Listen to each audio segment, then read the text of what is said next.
We're narrowing our scope a little bit. Okay? So, normally I don't do stuff like this, but I don't know, it seemed like it'd be kind of fun. I don't even know if I'm gonna go over all of it, because this is a 90-minute video. Basically, there's a guy called Xanderhal, and I like him, he's pretty cool. He bleached his hair blonde, made him look real handsome, you know? He also vapes, which is cringe, but we support him through this. You know, we're on board. Anyway, this guy also made a video about me a little while ago. You know, he's a very small channel. Well, okay, wait, I shouldn't be mean. It's not like... Not very small in the sense that I'm making fun. Just like, you know, relative to me. Okay. So we're attacking Lauren Southern there. That's cool. We're having conversations with people. Great. Here's a video about how I'm not your ally, which is true. I'm no one's ally. I'm an independent, you know? I'm a rogue faction. I'm a lone wolf. Anyway, the thing that kind of caught me here is because somebody screenshotted this guy's associated channels, and it's a banger parade. Sophie from Mars, Bad Bunny, Thought Slime, Professor Flowers, and Luna Oi. You got to put effort in to have associations this bad. I don't know anything about Conquest of Dread, so I can't really say. Oh, wait, sorry. Kajia Maboe, I don't know this person. Sean we know, who he can be a dick on Twitter, sure, but good videos. I don't think FD Signifier likes me. I don't know this person. Noah Sampson, of course, we've never had any problems with. And Tara Mukni seems to be wearing some kind of cow shirt, which is an anime thing, so that's cool. You know. Anyway, just got some wacky associations there. Is Thought Slime the one who made an hour-long apology video for saying nanners? Yeah. Well, anyway, I just heard this video on Zan was really bad, and people really dunk on Zan, like, in stupid, shitty ways that I don't like, you know? I'm fine with people being mean about me sometimes, even though it can be pretty frustrating. Taramokno follows you? I think so, yeah. I've got a really bad memory, and I tend to assume people dislike me in the left space, because that's a good general default assumption for me to make, you know? But I don't remember ever thinking anything negative about Tara, you know? Generally have to see somebody's channel to really remember. But anyway, you know, I don't mind people going on about me that much. I'm a big channel. I'm a big boy. I'm like an anime character, okay? You can make fun of me, but you can't make fun of my friends. So I just want to go over those. I also saw a clip of this video that made it look a little bit smug, and I do like reacting to the smug people. So a mistake that I've noticed in the past is that I tend to mishandle going over videos like this, okay? So rather than being edgy and giving them something to latch onto, even if I come across as condescending, all right, this is going to be a lesson for DJ Mule, you know, from one content creator to another. I'm going to watch this over. I'm going to give him helpful tips on his video making, you know? So we're gonna go over it. We're gonna give them a you know, the opportunity to grow. I'm kind of interested by the 90 minutes on Zan, you know. Zan has a rich, hey Zan has a, you know, rich history to dive into. Don't get me wrong, plenty there. But a 90-minute call-out video is always going to be some properly psychotic stuff. Let's do it. Scoop. Okay, remember, we're going for good faith, helpful criticisms, delivered, of course, in a condescending and snarky tone, because I can't help myself. And also, I think I'm going to be tone matching this guy pretty well. Well, internet, looks like I'm back again, doing another one of these videos. First step first, we have to acknowledge the appearance, okay? I love how this guy looks. He is completely gnome-pilled, all right? You people wish. You guys are going to make fun of him when all you do is wear, like, ratty t-shirts and hole-filled underwear with sweatpants? No. This guy committed to an aesthetic, okay? He is gnome-pilled. He has everything in place, okay? I don't want to hear any negativity there. I could be making content about how leftists can start organizing, or I could be doing more stuff about unions, or, you know, how to get involved with direct action, but, of course, the algorithm doesn't like that stuff. That's it true. loves stuff like this. Drama. Nonsense. And it's all because of a group of guys that monopolize the online left-wing politics space, are increasingly ineffectual, perpetuate harmful behaviors, and haven't actually done that much to change that scene since Gamergate. That's right, gang. We're doing another video. Hold on. About the since Gamergate, and haven't actually done that. Okay. And it's all because of a group of guys that monopolize the online left-wing politics. Okay, right off the bat. The accusation that these groups are responsible, this group that I'm in, that is, that this group of people... So, okay, first of all, I guess the criticism here is live streamers. It is true that live streaming is like an emergent medium that's grown more prominent. I don't think we're, like, generally disposed towards drama any more so than the video essayists. Like, Lindsay Ellis was a product of so much drama that she left the internet. ContraPoints has been a part of a recurring drama wave that took attention away from a bunch of other stuff and was so bad that she went back on opium. Like, I don't know. This, again, we've seen this a lot, this, like, aesthetic, you know. Also, yeah, where's Hassan? Hassan's a live streamer larger than anyone pictured here, by far. And his, like, can socialists buy ice cream discourse has infected my timeline multiple times. Just makes me think that it's not really about the drama, you know? It's about who they are. We can't pause all the time, can we? We're never going to be done here. Space are increasingly ineffectual, perpetuate harmful behaviors, and haven't actually done that much to change that scene since Gamergate. That's right, gang.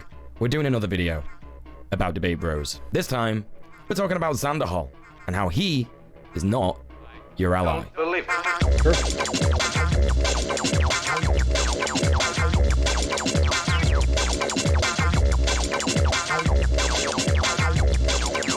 Xanderhal. Most people know him as the cheeky young debate bro regular guy who likes to smonk. And going along with what they're saying, but not actually. Or from his alt-right pipeline video where he congratulates himself on not being a fascist anymore. What a cool and normal thing to be proud of. Well done. Yes, I agree.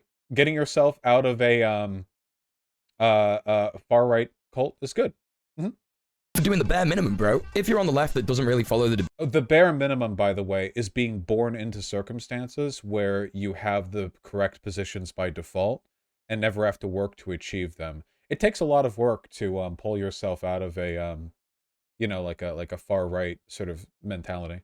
Debate scene, you're probably wondering what all the fuss is about. But if you're into the debate scene, you'll probably know him as wannabe Vaush, as this is what most debate fans have been calling him for the last few years. People call him things like the Zoomer version of Vaush, or that he's copying Vaush's style, which is hilarious, to be honest, because Vaush copied Destiny's style, and Destiny copied the modern debate format, and they copied the Greco-Roman debate format. I digress a little bit. The weird thing is that Xan doesn't act anything like me. It's always, I've always found this to be kind of a weird smear. You could accuse me of copying Destiny's behavior because I literally did. You can read it in my behavior earlier in the channel. Yeah, I don't like shy away from that. It's true. Xanderhal's behavior just doesn't seem like mine. So, yeah. It just doesn't, yeah, we're just in the same field. But you see what I'm saying here. This is a bit of an obtuse thing to criticize him for. Xanderhal is also seemingly surrounded by a bunch of controversial drama that is more often than not true for every debate bro on the internet, and a lot of it is concerning and makes you wonder at all why people think he's even a based dude. So with all that in mind, why do people actually like him? Now, I know some of you are not going to want to hear this, but we have to address the facts here. And that is that when you scroll through Xanderhal's YouTube page, there is actually a lot of cool leftist stuff on there. See, he's making videos here about how Trump is bad, he's sticking up for trans people a lot, and that's all good. People around his age, or even a bit older, are probably going to see themselves in him a little bit, and maybe even see him as a bit of a role model for getting into politics, especially if they're already kind of skewed to the left. He's got a good stream personality, he interacts with chat a lot, and he's generally entertaining in an above average way. He's gained a big following since making content like this, and yes, I know you are going to get more views and subscribers based on bigger content creators that you associate with. I know that from my own experience. However, you can't deny that Xanderhal, well, he knows how to content create. He is an influencer who has a brand and whatnot. However, you'd be right in thinking that amongst these thumbnails, something just doesn't feel quite right. The more and more you scroll, the more and more you start to see things like this. Yeah, like Twitter discourse could be a bit myopic and wrong, but why are you focusing on this? Oh. Wait, what? That's, wait. Person who puts out like one video a day does a video on a social issue that was brought up in a Twitter discourse. Okay. Wait, didn't this video right here open but with this DJ guy saying that he goes over drama-oriented stuff because the algorithm prefers it? So should we treat this video as evidence that DJ Mule is dumb and bad? I mean, yes, but could he not see this would apply here as well? Just make videos on whatever you want. Also, the best way of getting people on board with left-leaning ideas and progressive values and stuff is by attaching good leftist analysis to an issue they already care about. Like, this is the reason why if you just do like an in-depth analysis on like labor rights developments in the 1930s, most people are not going to care that much, even though it's good and useful. But if you take a modern issue like the Starbucks unionization stuff, or even like a big tragedy, like, or honestly, just slip it in wherever you can, right? Just like the whole the tornado that destroyed that Amazon warehouse that kept their workers from going to, or like anything, you know? And you're like, hey, you know what this reminds me of? And you go on like a 2-minute tangent. Just get the info into people's heads, right? Yeah. And going over drama is one of the best ways of doing that. The right is very, very, very, very good at doing this, by the way, which is why you'll see like the right has like this cottage industry of every time a movie has a black person in it, they'll be like, this is so woke. Excuse me. And then they'll spend like 49 minutes talking about how like the West is falling, and they never even watch the media that they're complaining about. They're really good at doing that. You take a current issue and then you tie it to some broader political analysis that you know, or lack of analysis. Yeah. Okay, that one's a little bit extra. I don't know what that's all about. Oh, okay, he's just made a video in bad faith about one of my friends. Oh. Whoa, wait. Okay, right off the bat, my man, DJ, you can't get mad at Zan for making videos criticizing people's behavior when you're like, this is so like, it was a warning sign for me when Xanderhal did the thing that I'm doing. Oh, and there's another one. Okay, it's just like obsessed with drama and... Okay, I can't keep pausing to go over this, but doesn't it come across as a little bit weird? He's literally doing the thing in this video that I don't... Okay. Okay, this is f***ed up. What is this guy's purpose on this platform? Is he a leftist? Or is he just a leftist some of the time and a piece of shit whenever it suits him? Okay, let's give some constructive criticism to DJ Mill right here. I'm assuming that this is one of those times where you're getting a little bit myopic with the script writing, or maybe a little bit like solipsistic, so you don't understand how things come across to other people. But none of the video title or thumbnails that you showed right there are in any way indicative of anything bad at all. You haven't demonstrated that. So to make the accusation, is he just like a fake leftist who's bad actually, before you've demonstrated anything, is pretty dumb. Like, it makes it look like you have no self-awareness and you're coming at this with a pre-existing bias. Especially since one of the points you made was that his video on Bad Bunny was in bad faith, but you're poisoning the well with these accusations before even explaining them, you know? Xanderhal prides himself on debating people who disagree with him on anything in the marketplace of ideas, and he doesn't limit the people he platforms in order to protect his user base. Oh no, he loves debating fascists, especially about the human rights of the people that he claims to support. But why? If he's a leftist, surely he knows that platforming people with strict ideologies becomes more of a battle to convert the opposing person's audience, but actually you've achieved nothing because the supporters of your point of view stay the same and the supporters of your opponent stay the same. But the new impressionable viewers that haven't been exposed to either ideology have now been exposed to a violent ideology that will influence them easier and easier depending on their material conditions and prior exposure to fascist ideology in our culture and media. I like how he's speeding up through this because he knows we've all heard this before, and that it doesn't become any less tedious through repetition, so he's kind of like running through it faster. Oh god. Hey everyone, it's Mule here.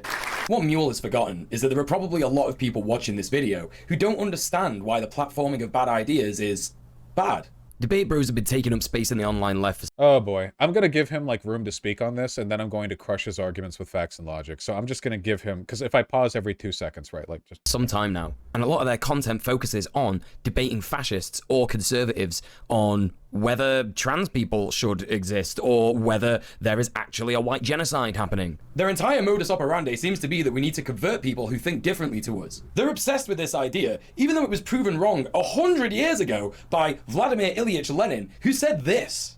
Why should we bother to reply to Kautsky? He would reply to us, and we would have to reply to his reply. There's no end to that. It will be quite enough for us to announce that Kautsky is a traitor to the working class, and everyone will understand everything. And of course, Okay. A couple of things here. First of all, I like how he seems to have abandoned the idea of convincing your opposition, which is critical if you're a minority group of political extremists like we are, who are trying to move over people. The idea that you just can't do that means that you're ceding your loss right away. So remember how I criticize people on the left often for just wanting the left to be like a social group that they can maintain exclusivity and gatekeep over so that they can feel cool and good and unique? This is them admitting to that. If a person says something like this, to put it like lightly, Lenin would have had this guy killed. The reason for that is because this person is the opposite of a revolutionary.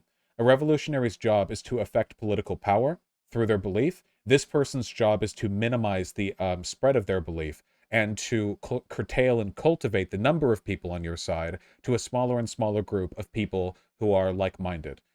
This guy's videos will never appeal to anyone who don't already agree with him 100%. And the blowback he's going to get for this video is evidence of the fact that when taken outside of that tiny echo chamber, he comes across as, like, pretty ridiculous, you know? Also, I like how he said that Lenin quote right there proved the idea that you can't convince people who disagree with you to join your side. I mean, I don't know. Fred Hampton made an effort, like coalition building, Rainbow. I don't know.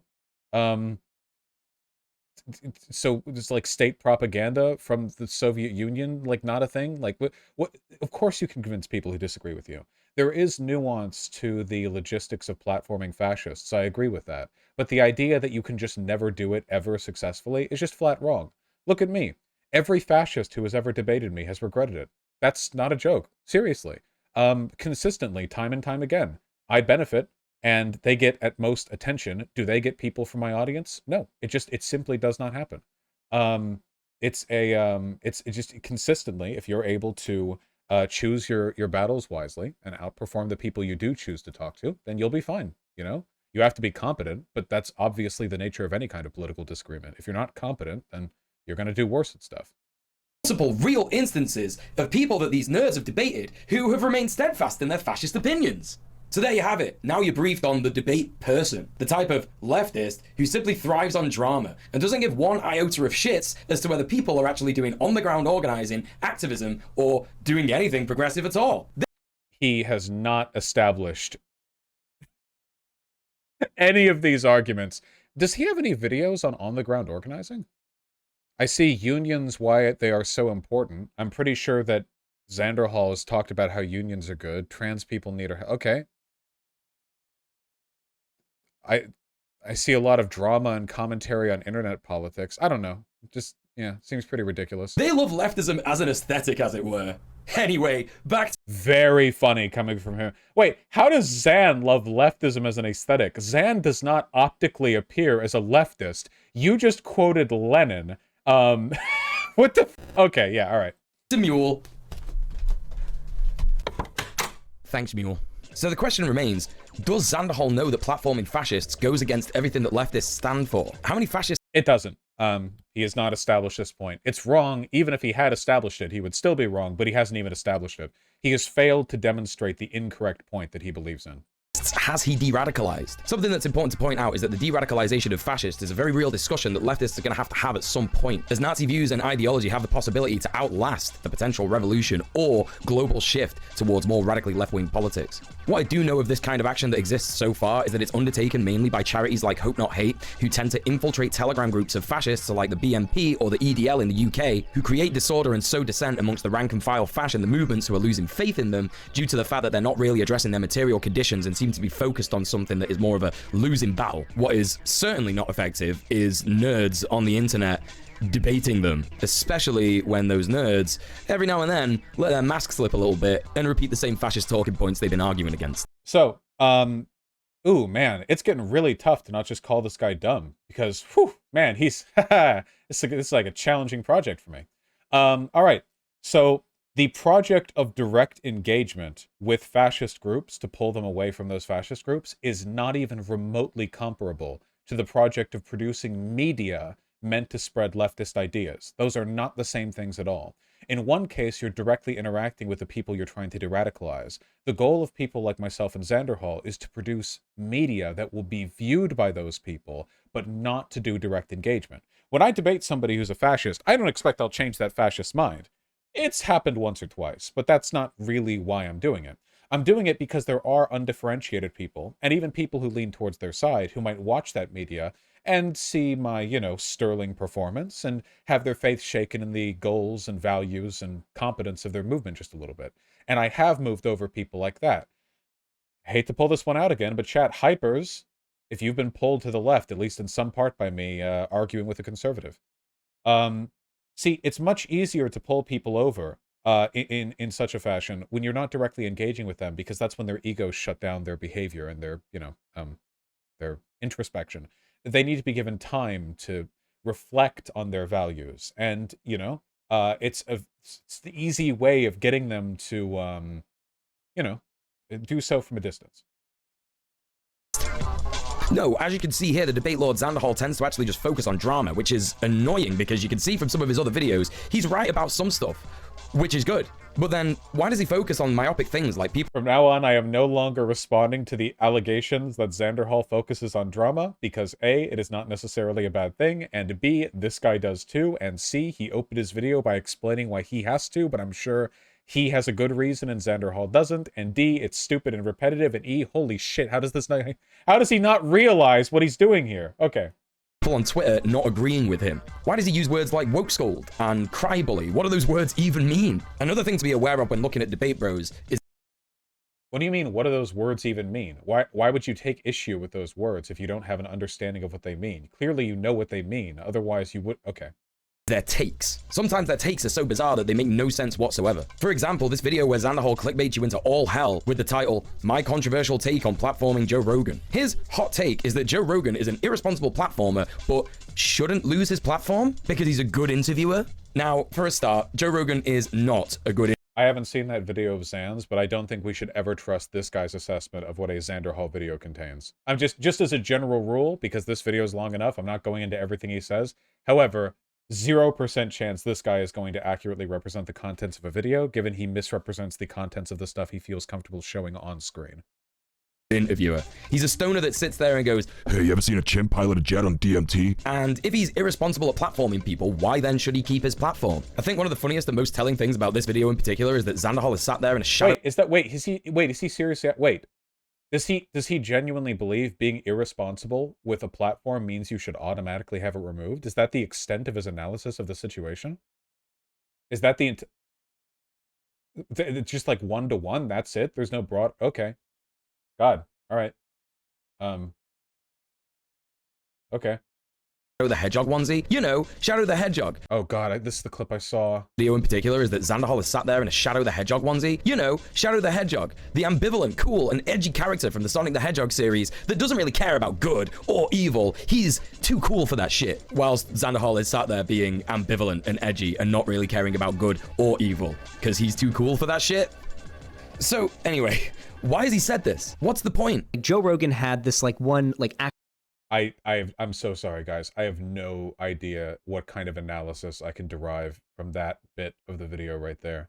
I don't even know. Like, it's almost like he's outsmarting me, because I feel like any criticism I make of his behavior right there is outflanked by some other equally dumb part of it, you know? It's like it's like I'm being blinded by the multifaceted nature of of his analysis here. Actual scientist or an actual physicist or something on his show. This is a smart guy that's being interviewed here that I wish I could talk to, because I have a million questions I would ask this guy if I could just talk to him directly. But Joe Rogan literally asked every question I would have asked. And by the end of that episode of his podcast, I don't think there would be any questions I'd have left to ask that guy. Bro, you're a 23-year-old edgelord that got famous too quick. You're not a good interviewer either. He goes on to say that Rogan's interview... What? Why is this guy so mad? What? I mean, leaving aside the fact that I think Xan does a good job talking with people, but where the antagonism Okay, guys, I'm gonna be a little. We're gonna dip into the uncharitability just a little bit. Do you guys think there might be a little bit of white knighting going on here? Just a little bit, maybe. Because I don't know, man. Just a smidge, maybe a little bit. Just a little itty bitty little bit. You know, possibly. It's been known to happen. Stay strong, DJ Mule. It's not worth it. She's not worth it. View of Darrell A. Davis, the black blues and R&B musician who converted KKK members and de-radicalized them, was really good, and he was immersed in listening to the story. But that's nothing to do with Joe Rogan. You can go and listen to Darrell A. Davis's story from multiple other sources. We don't need a brain force chugging, steroid smacking moron to show us this, you know? Also, I am an ex-fan of the Joe Rogan experience, and in all the episodes that I watched, and I did watch a lot of Joe Rogan, most of the time Joe just kind of sits there and goes, huh, wow, huh, yeah. Whoa. If Joe Rogan's a good interviewer, I'm literally the most best video essayist.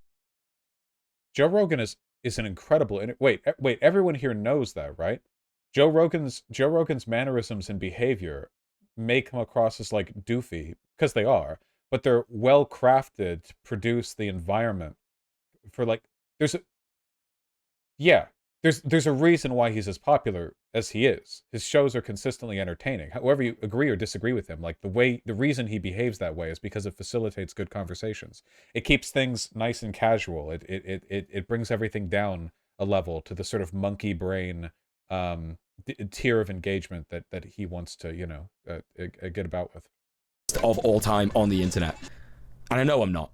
So Xanderhal, after blathering on for 2 minutes, not really saying anything of value, decides that if the left banned Joe Rogan from Spotify, that would be political suicide. Now, what does he mean by that? Well, I'll tell you what he means. These debate nerds are always talking about optics. They're always saying that lefties are too much for the average voter. And that's why they focus on myopic issues that, like, maybe 5 people have spoken about on twitter.com. You know, after they've had baby's first political take, and they aren't actually big talking points in the broad.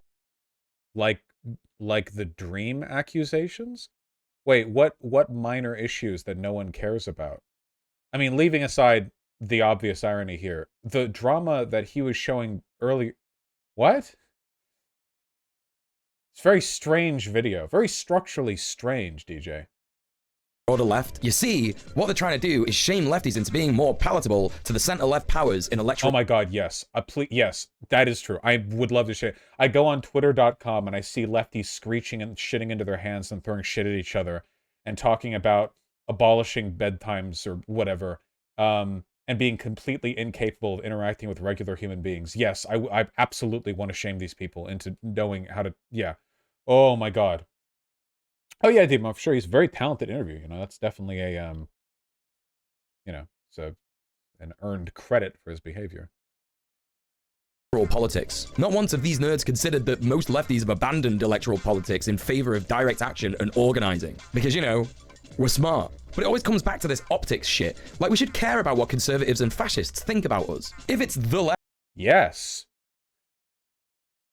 If you want to win in political discourse, you have to care about how people think of you, because how they think of you will dictate whether or not they get moved over to the left. You can't win as a leftist if there is only one leftist. There need to be multiple leftists. Again, I know this guy doesn't actually think of left organizing as anything outside of a sort of personal vanity project, but man, a lot of lefties struggle with this. They genuinely seem to think that there's some kind of innate, like, I don't know, like platonic ideal of left organizing that exists outside of the material outcomes it brings about, which is wacky. Left's fault that Joe Rogan gets taken off Spotify and Nazis are frothing at the mouth. Why should I care? I would simply have a celebratory wank. But no, the reason that they talk about optics all the time is because they think that you can win fascists over to our side with good optics. You're starting to see how this is all a circle, gang? Debate Nazis, have good optics, destroy all the lefties who have bad optics. So let's get into that last part. Destroy all lefties. Murder all lefties with bad optics.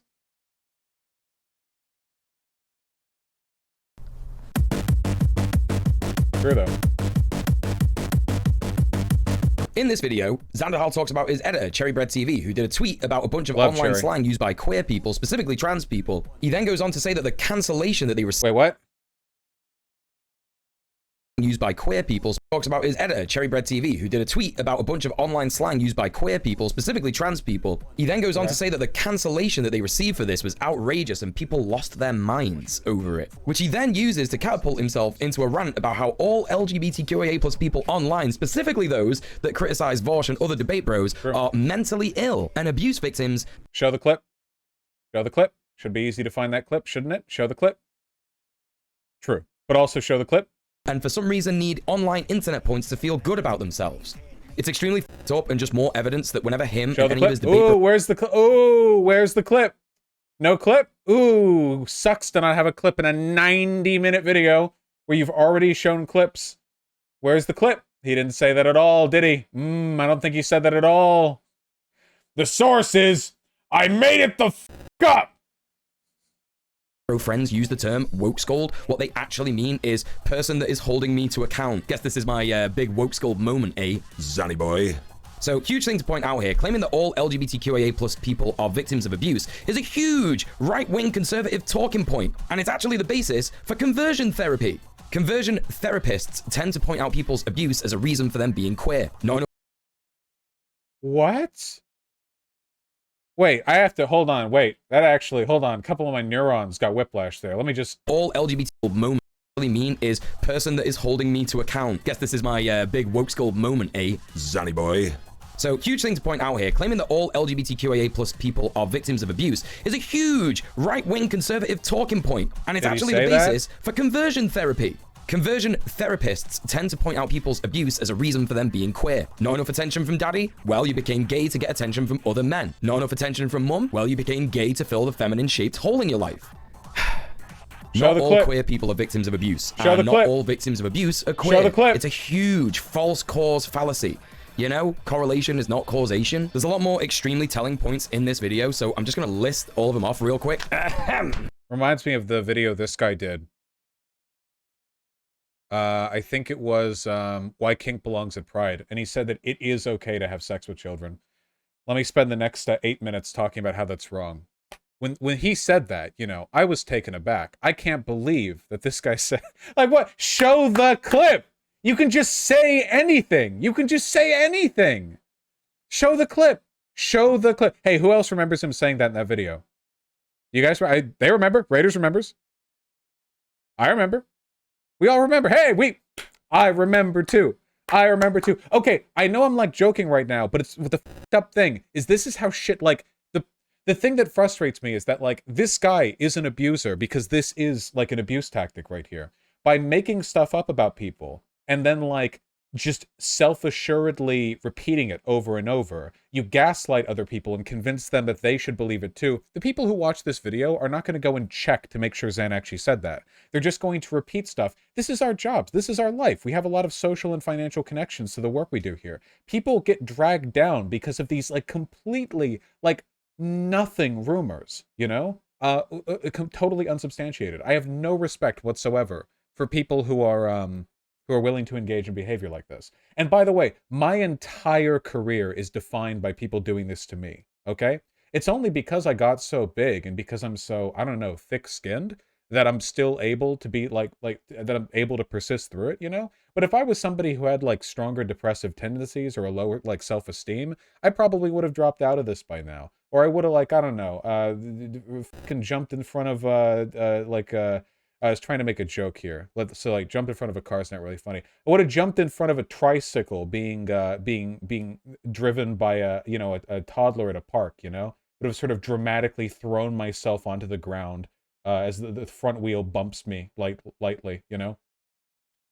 Yeah, like the little Peepo Drive, those little, like, toy cars that you pedal with your feet, like that. I would have jumped in front of one of those.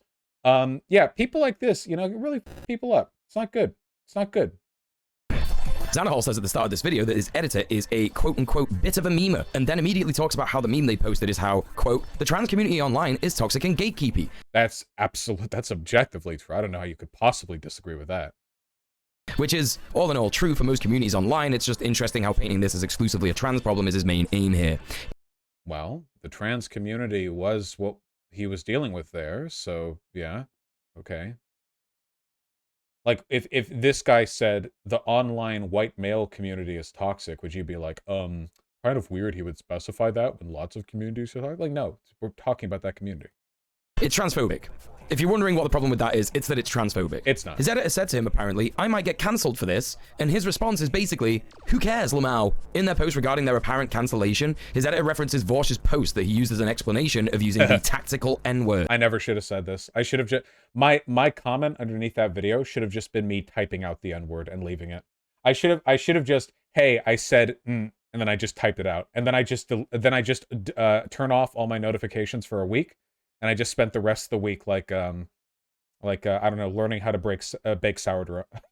Bake sourdough. And then just left it at that. Absolutely. And for those of you who are blessed enough to not know what this is a situation where Vaush, in a debate with a fascist, just said the N-word with the hard R, literally just as a tactic to get shock and loads of views and controversy. Yep, and this is something that I didn't say controversy or loads of views. I just said shock. Hold on. It's a shock and awe tactic, okay? I learned from Bush, all right? That's all I said. I didn't say to get views. Oh yeah, guys, I get lots of views from all the canceling I get online. Xanderhal classifies as a good meme. He also references Vaush's rant about queer people online, which was extremely queerphobic, again, because of what I mentioned previously about attaching toxic online behaviors to one marginalized demographic. It's super annoying because, yes, some people are toxic online, but just log off. You don't have to see those people.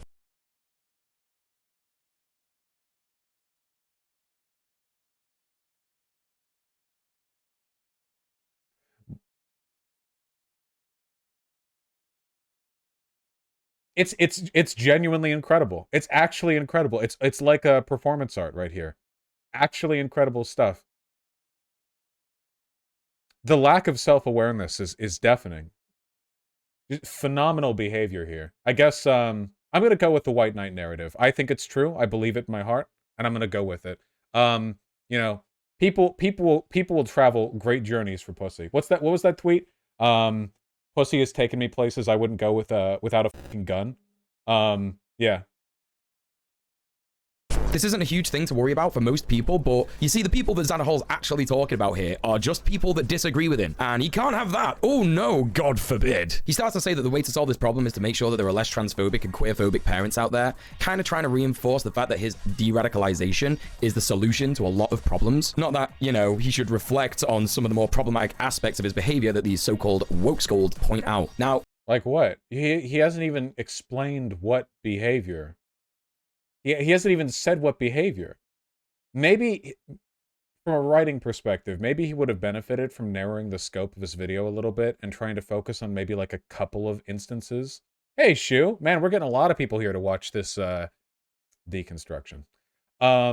Maybe he would have been better off focusing on a smaller range of stuff. I'm telling you, the fact that this is a 90-minute video, but my video was like 15 minutes, really makes me think that there's some like cuckoldry at play here.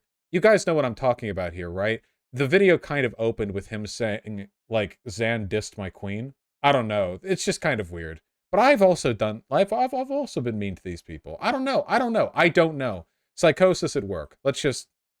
I'd be lying if I said that people didn't go too far online. Absolutely they do. I've seen hundreds and thousands of baby's first political opinion, and people who really go ham and puritanical on issues that aren't really that much of an issue once you put them under a close analysis. But if I thought that people doing that was a problem, I'd be doing a video about them and not debate bros. It's good that people are exploring the boundaries of our language and how the roots of certain words can be harming people and how certain attitudes and behaviors need to be changed. It shows that our culture is evolving into one that's based on love and compassion rather than hateful exclusion. And it can also show that we have a long way to go when it comes to people resorting to puritanical, Protestant, colonialist rhetoric when trying to change. I fucking love it, dude, when the wannabe academics drop like 17 adjectives for their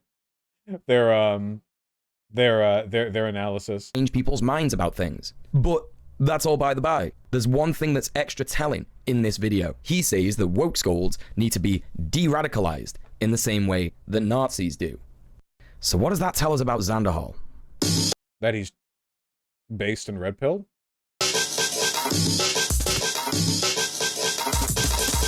So if you're a Xan fan and you've made it this far in the video, I gotta say kudos, because most Debate Bro fans don't really watch the video and simply react to things out of context and then post the clips. Post the clips. Post the clips. I watch the videos. I watch them live. There's no room for my editing trickery. I can't lie about the content of the videos that I watch because I'm watching them live. post the clips. Claim that I'm doing the same thing, despite the hours and hours and hours of content that I've watched from your special boy. Ooh. And some of you sat there saying, well, no, Xanderhal is not a lib. He's not a centrist. What do you mean? He's progressive. He's a leftist. All right, calm down. Wait, I'm actually asking, is Xan actually a leftist? I don't actually know if Xan is a socialist or not. What, isn't he like a reformist sockdem with socialist ambitions in the long term?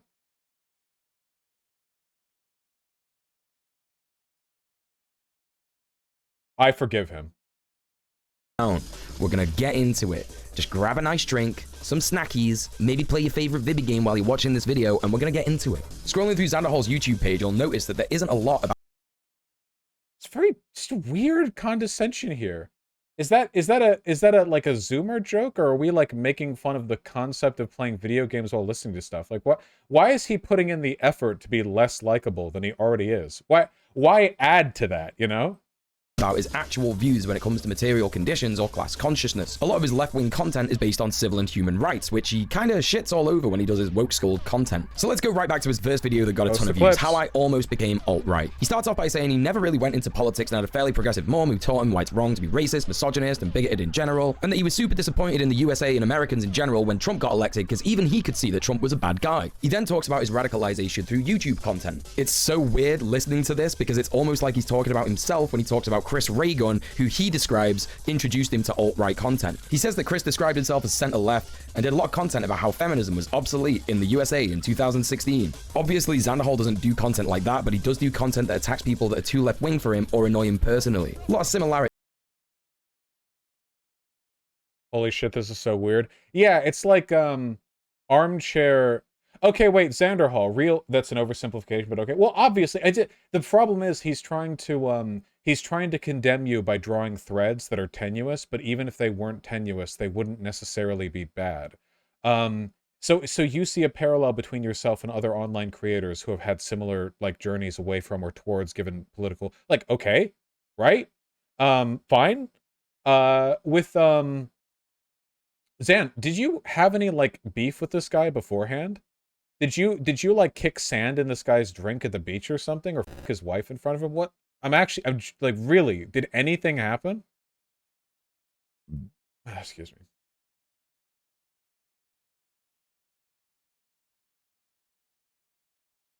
Sand fucked his mom, I think. Okay, yeah, but like, really though, I'm actually asking. I know who he is, but he looks like Eggman. Okay, so you think because he looks like Dr. Eggman and you wore the Sonic, or the Shadow the Hedgehog Kigurugi, that he might have kind of like an ancestral... Okay, gotcha. So this is a battle for the Chaos Emeralds. Gotcha. You know? The video is very short, so I'd encourage you to watch it yourself, but the long and short of it is that he went further down the pipeline and saw Charlottesville and the murder of Heather Heyer, and then he saw that that shit was actually really bad and wrong. He has a podcast with Sophie from Mars and Bad Bunny, so... Wow. The thought of a podcast between Sophie from Mars, Bad Bunny, and this guy does make me want to kill myself. That's unfathomable. That's like, holy shit. That's like some Demon Core tier shit. Like, you listen to 1 second of that podcast and you get exposed to levels of self-assured smug cringe so severe that the DNA in your cells evaporates. It's called Red Planet Podcasts. He was accusing Xan of posturing as a leftist. Wrong, so he started to lose faith in it. He then talks about how Destiny pulled him out of the alt-right pipeline. It's For those of you that are somehow blissfully back when that was a thing that happened. Unaware of Density, here is a quick recap. He started making content on Twitch when it was still Justin.tv. He did like StarCraft 2 matches, and he started doing debate content around 2016. Destiny apparently referred to himself as a libertarian before this, but then called himself a liberal when he heard another streamer call another streamer the F word. Anyway, in Destiny's debate content, he did a lot of arguing against white supremacists and alt-right figures. So this is a bit simplified, but because I know all this Destiny lore, I guess I'll share it anyway. The real story is that Destiny went over to Poland for a gaming tournament or something like that. And while he was in Poland, I think he was like training some StarCraft stuff. He heard 2 Polish guys, one of whom casually said to the other in reference to some other guy. But what Destiny realized was that when the guy said he said it like actually homophobic. Like, it wasn't some ironic, detached online discourse humor. It wasn't like a gay person using it self-referentially or whatever. It was used with all the weight and intention of an actual homophobe, which apparently Destiny hadn't, like, heard before, which, honestly, I don't know if I've ever heard that before in person either. I genuinely don't think I've ever in person heard somebody say with all of the associated and intended hatred. But I grew up in a really progressive community, so it really depends on your upbringing. No, yeah, it really, really depends. And I lived right next to West Hollywood, so a lot of the that I heard were from gay men wearing jock straps, prissing at each other, you know? So in that case, very different, you know, very, very different context. Anyway, after Destiny heard that, it occurred to him, I guess, that by being one of those, like, ultra free speech libertarians, he might be holding water for people who are using his progressive libertarian values as an excuse to get away with propagating actual bigotry. A chilling reminder of a time when Destiny had principles. No, I won't go down that road. But no, that was apparently that was he realized that there were negative consequences to his behavior. So, you know. Heads. But now, here's the key thing about this. He kind of always did this from the center ground. Destiny has also admitted to using slurs in private and has defended this, in fact, in multiple debates. He's never been a communist or a socialist or an anarchist and has in fact argued against those ideologies from a capitalist viewpoint for a long, long time. In fact, Destiny is quoted as saying this about the George Floyd uprisings. The rioting needs to fucking stop. And if that means like white redneck militia dudes out there mowing down dipshit protesters that think that they can torch buildings at 10 p.m., then at this point they have my fucking blessing, because holy shit, this fucking shit needs to stop. Listen, the woke scold cancel culture hit pieces need to stop, okay? And if that means dogpiling people on Twitter or the schizo posting dirtbag leftists spamming slurs in their inbox, you know, I give them my blessing. No, yeah. This thing got so memed on. Needed to stop a long time ago. So yeah, this is the guy that saved Xanderhal. Wait, hold on. This is such an idiotic point. All Xanderhal said was that Destiny pulled him from the right, or was one of the people who pulled him from the right. That clip that you just showed of Destiny was from 2 years ago. Xan would have been pulled over years before that. So there's no relationship here whatsoever. Even then, you know, it's known that I don't have the highest opinion of Destiny, but nothing. I guess like the point I'm trying to get at is you have to be delusional to not understand that back in 2017, Destiny was a very effective force for de-radicalizing fascists. Liberal politics are inherently like this. They say, yes, you can have your rights as long as you shut the f up about your queerness, shut the f up about your blackness. And now Xan is getting attacked for shit Destiny said years after Xan said that he was... Yeah, okay. And do your job until you die in poverty like the wage slave that you are.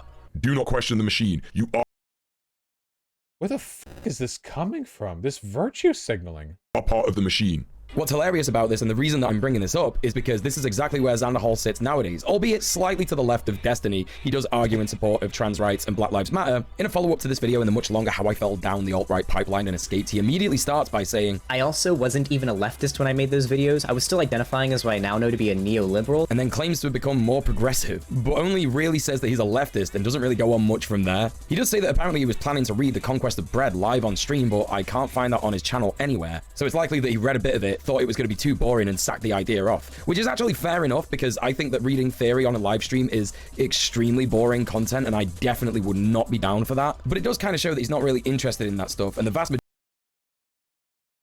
How can he say, oh, I totally understand why you wouldn't want to read Conquest of Bread live on stream. That would be pretty boring. And then go on and say, but the fact that he didn't is an indication that he's actually a faker. What? Like, those are mutually exclusive. You can either believe that's a negative... Okay, you can either believe it's justifiable or not. Like, why... Okay. Majority of his other content clearly shows a lack of understanding about how the working class struggle intersects with the civil rights that he supports.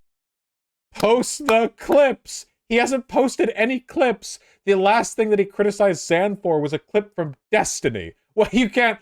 Next up, there's actually been more clips posted from people who aren't Xan than of Xan so far. We've had stuff from me. He brought up my N-word shit. Yes, well, the cabal that Zan is associated with. Just post some clips of Zan saying objectionable shit. I know he has. I've seen stuff that he said that I've disagreed with. This guy's so committed to the smear job that he won't even like show the clips when it helps his argument.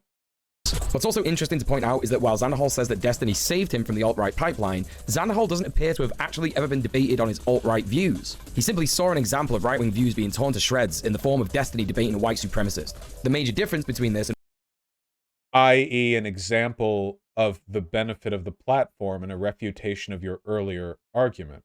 Zan's an example of somebody being pulled from the right by watching debaters debate. other forms of de-radicalization is that it simply made him not a Nazi. It didn't make him a communist, an anarchist, or even a socialist. The more and more that Xanderhal gushes about Destiny, you complain that debate culture is good for de-radicalizing people, but you didn't even make this person a Nazi to a communist in one single debate. You only moved them from being a Nazi to a liberal. Those are basically the same thing. I'm very politically educated. And by politically educated, I mean I've read pamphlets disseminated by Stalinists in 1920s Germany on social fascism, and that's my only political education. it becomes clearer and clearer that he has a deep love for the guy, and that he wants to emulate him in every way. He says that the edginess of Destiny made him think he was cool, and he made a lot of friends in Destiny's Discord server. Now, the next part is extremely interesting. He talks about our Skullboy Sean's video, The Fate of the Frogmen, a video in which Sean talks about the online alt-right and their slow sad march into irrelevance, and Xan the Man says that this was the moment that he truly understood what had happened to him. Basically admitting that Sean, a video essayist, made him really understand what had happened to him, versus watching the debate with Destiny, which simply made him stop being a full-on Sieg-heiling Nazi. I have no idea how he thinks this is... I have no clue how he thinks this is making the argument that he's genuinely, like, completely empty-headed. I'm running out of the patient critique, like, to give, and we're going to start transitioning into full-on making fun of people. First of all, I don't think Xan was ever a full-on Sieg-heiling Nazi. Second of all, if debate is effective at making people not fascists, then that is a value of debate. I would actually say it's uniquely the value of debate, because when you do debates with fascist content creators, you guarantee a fascist audience, because they're going to watch from their guy's side, one, or they're going to watch to, like, see you get epically owned or whatever. So, whereas, like, people like Contra are not getting fascists watching her videos as much, or Sean especially. Contra maybe because they think she's hot. You know, we all know that all fascists are chasers. But with regards to Sean, like, I don't think, like, the fascists are lining up to watch a 4-hour Sean video deconstructing the attitudes of their political movement. So not only do you get to secure an audience, but fascists are obsessed with strength. Fascists are obsessed with strength. It's very difficult to pull over a fascist with arguments from empathy or rational arguments on their own, because they don't respond to these things. They respond to strength. They respond to the belief that there is an ideology that can correct the sense of embittered disempowerment they feel. And debate is an effective way of doing that, because debates with fascists usually turn into insult matches, which can be pretty fun sometimes. So maybe it's part of a pipeline. Like, you debate people, and that maybe makes the fascists a bit unsure of the strength of their ideology, because their big, strong daddy content creator just got owned by a lefty.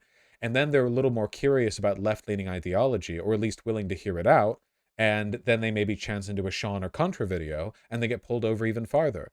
That's fine. That's a working... See, people on the left get so angry over the existence of debate bros, but you know why? It's because they're aiding the agenda of the Nazis.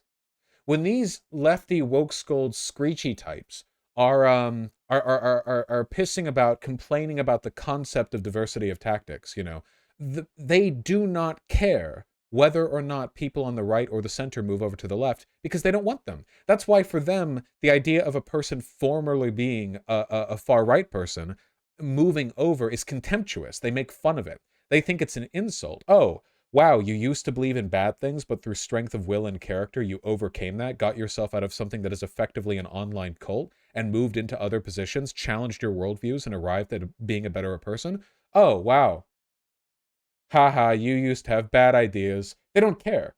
To them, it is exclusively about purity. It might as well be a bloodline thing to them, for all the relationship it has to, like, actual character or personality or effort or outcome. Interesting that he talks about learning social structures and disavowing capitalism, but a lot of his content just really isn't about that. One of the most important things to happen over the last year for a lot of leftists is the wave of unionization that's happened across the US and the world. If Xanderhal was covering a lot of this, that'd mean a lot of people learning about a lot of good stuff. He's got one video that's 18 minutes of him covering the Staten Island warehouse unionization, but it's got woefully low views. Hell, I know I can't help but notice that this guy has no videos at all on climate change. Oh wait, except for this one. One video on climate change. Where is your video on the Black Panther Party? Where is your video on this or that or the other? What is this? The waste of time. You claim to be good, but of the hundreds of videos you've made, you focus on topics you're interested in and not a perfectly even spread of all topics. And by the way, you know for a fact that if Xan had done like 6 videos on union stuff, he would have chosen some other topic, right? He would have been like, okay, well, what about this topic? Like, this isn't really about like caring about the exposure here. It's about you know, just like a lazy gotcha. the feels on that one. My union video and activism content performs terribly. But let's talk about his Joe Biden support. It's so interesting that in this video, quote, why I'm not Bernie or bust and you shouldn't be either, Xanderhal talks about how he loves Bernie Sanders and Joe Biden is a creepy old man who has rape allegations against him. But more recently, he just unironically tweets and retweets Joe Biden's Twitter or pro-Democrat stuff. Based. Hell yeah. Absolutely. And in this video also talks about Ruth Bader Ginsburg and how if she dies while Trump is in office, then women's rights, trans rights, and other civil rights are all on the chopping block. Funny then how all that still kind of happened, but he still supports Joe Biden and the What? What relationship? What relationship? What? Ha, you correctly predicted that RBG dying under Trump's presidency would have negative consequences? How could you support Biden? What? So, I don't know if it's occurred to this guy, but the reason RBG dying was so bad was because Trump was in office, right? So if Trump, so Trump being in office can lead to bad things happening with Supreme Court appointments, right? So if Donald Trump won again in 2020, he could do more bad things, like appoint more conservative Supreme Court justices, right? That makes sense, right? Okay, now they're all on board. Democrats. He focuses in this video a lot about harm reduction, but the harm has been done. It happened under Joe Biden and the Democrats. And Xanderhal used his platform to tell people that Bernie or bust is a bad thing. True. Okay, I get it. Not voting for a Democrat in 2020 would have been a disaster. But Oh, okay. Then what's the issue? Yeah, all right. I guess that's settled then. Yeah, he does keep doing this. He'll be like, well, Xanderhal engaged in this behavior. Now, to be honest, like, you know, it's justifiable behavior, but he engages in it anyway. What? you didn't need to go full pro-Democrat either. Nuance is a thing, and critical support Post is a thing. clips. The main thing Post the clips. What clips of positions he has do you disagree with?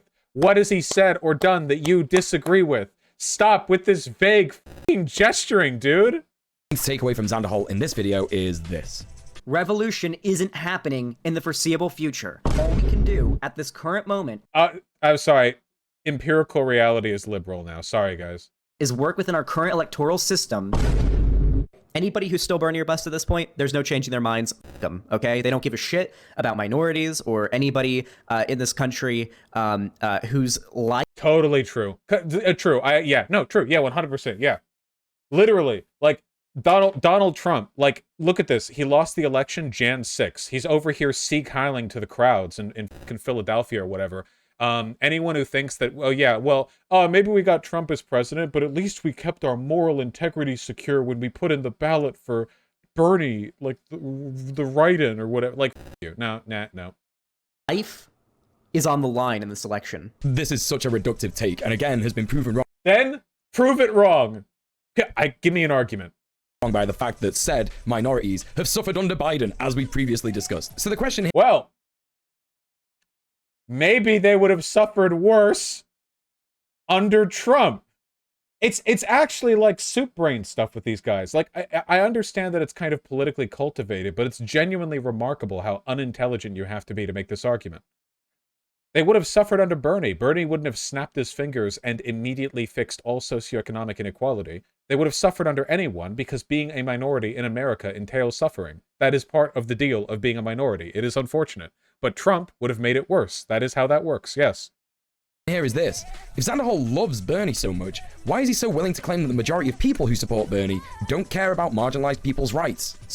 Because he likes Bernie and supported Bernie, but now that Bernie has lost the primaries, it's not about Bernie anymore. It's about whether or not you're willing to vote for Biden. He didn't say supporting Bernie is bad. He said being Bernie or bust is bad, which means not voting for Biden and allowing Trump to win. My theory is this. As we said before, when Xanderhal said he lost a lot of faith in America after Trump was elected, he sees that as the catalyst for him going down the pipeline. So for him, beating Trump is paramount in that election because he sees his radicalization as Trump's fault. Which is true as far as we can tell. Steve Bannon, who I've talked about on the channel before, was a bigwig on Trump's campaign and literally wanted to radicalize gamers to the far right. However, what seems to be more important to Xan than the nuance that Bernie or Busters have a point, or that even Bernie or Busters do care about marginalized people, is that Trump gets beat in the election. To Xanderhal, this is a cathartic thing that he needs, and to be fair, it actually was for It's also just good politically that the fascists don't win? It's just generally better that the fascists not win? Maybe a little bit, possibly? a lot of Americans and people around the world, especially people in a similar position to Xanderhal who got radicalized by alt-right beliefs and then realized that they'd been taken for a ride. It's kind of like revenge for them, if you will. See, now, what happens with revenge is they just don't... What? Is he trying to frame Xanderhal's desire to not see Trump win the 2020 election as some kind of personal vendetta that he's... What the f*** is this? This is very strange. I thought my Noah Samson video was bad. No, this is like exponentially worse than Noah Samson's video on me. Massively so. that you become a bit blinkered and you lose sight of the bigger picture. Neoliberals are actually primed for this kind of worldview. You know, it's the I'm all right Jack mentality. Also, a bit of a sidetrack, but I just want to point out in this video, he says this. Nuking Japan was justified, though. It's sort of like a hard discussion, but yeah. From what I've seen with all the arguments, it does seem like it, like the good does outweigh the bad, and it's like the train, it's like the trolley problem. You know, it's a really situation, but we're not going to talk about that right now. What? Xanderhal then goes on to talk. Whatever. I totally believed that until I saw the Sean video. All of the media that we have on the subject, all the commonly accessible media on the subject, makes it seem as though the nukes were a way of quickly ending the war and preventing a ground invasion of Japan that would have killed over 1 million. Then Sean made a video that indicated that actually no, that's just not the case. And then I watched the video and then I didn't believe that. That's it. How old was that clip? I don't know, and I don't really care. This guy's not even going to spend time arguing against it, so it's just another, like, smear attempt without any actual... He did provide a clip for this one, but he's not going to explain why it's bad. Talk about all the bad things that are going to happen if Trump gets re-elected. Such as... the US will slip further into fascism. Roe v. Wade will get overturned. The attacks on LGBTQA... Okay, so what he's going to do right now is he's going to say... So... He has already indicated that Biden winning is better than Trump winning, but now he's going to argue that both things are the same. So, the US will slip further into fascism. Did this happen under Biden? No. The Republican Party has slipped further into fascism, but America hasn't. The institutions that Biden has control over have not slipped further into fascism because Biden is not a fascist. The Republican Party has slipped further into fascism, which means that if the Republican Party was in charge of the United States, that would be really bad.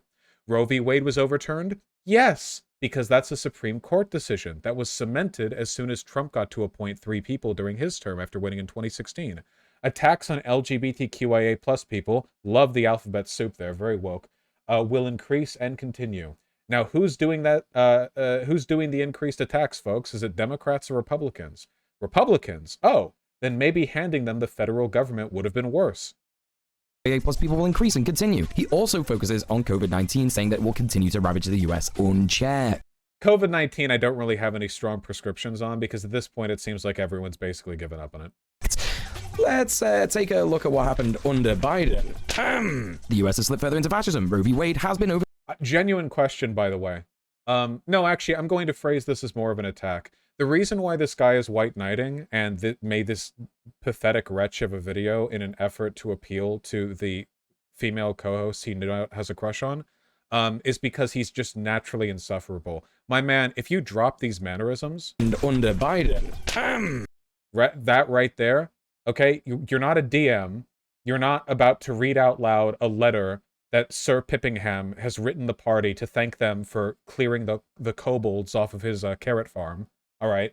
This is a ridiculous level of pomp and condescension for a person who's consistently wrong. You have to earn this level of condescension, you know. I've earned it by never having been wrong once. So again, to be really clear, this guy has already said that he agrees that Trump losing in 2020 was important.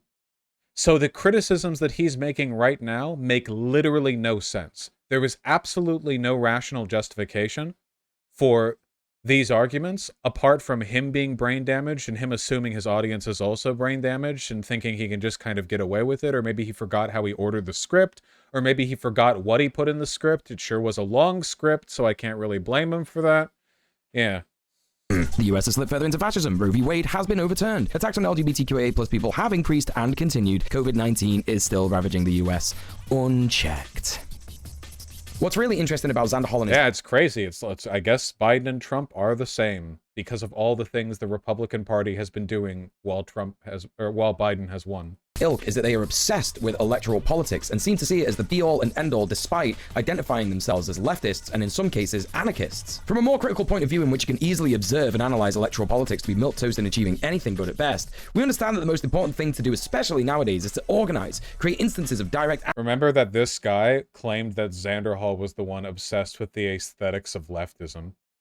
Yeah, dude, your food banks are definitely bringing about the communist revolution. Whatever. Action and mutual aid in order to remove dependence on the state, build dual power, and eventually remove dependence on the state. Oh my fucking god, dude. Oh Christ. The grand tragedy of being a leftist is the knowledge that when the fascists win, they're not going to come for guys like this first, you know? All these people whose faces are buried so far up their own asses that they're staring directly at their own fucking small intestines, you know, 24/7.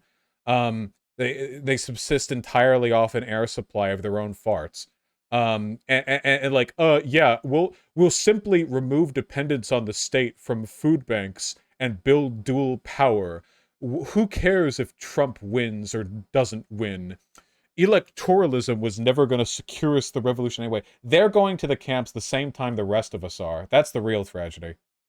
There's not like an ordering system, you know. I don't get an extra day to say goodbye to my family while they fill up the fucking mass graves. Sever all ties with those who claim to govern us. This is the way. While Xan did indeed cover the unionization of the Amazon warehouse at Staten Island, this seems to be the only bit of his content that covers any kind of dual power structures at all. And to be honest, I don't believe that even remote. Wait, unions as dual power? That is an incredibly charitable interpretation of dual power as a concept. No. I'm not getting into this. No. To be honest, I think this is why Xanderhal and his community have such a hard time listening to marginalized people who criticize him, because his content is focused on working within the system, trying to change said system from within. Kind of like a guy who joins the police force to try and make it better. And just like said cop, you either end up getting bullied out of the force or becoming the thing that you hate. I like how that was supposed to be some kind of drop there when the analysis that was being given was Xanderhal trying to get Biden elected over Trump is like a cop trying to reform a police department from within. There's no logical thread at all between these ideas, but he got to end on that like cool note right there. You become the thing you hate. Pew, pew, pew, pew, pew. Like, there's like nothing here.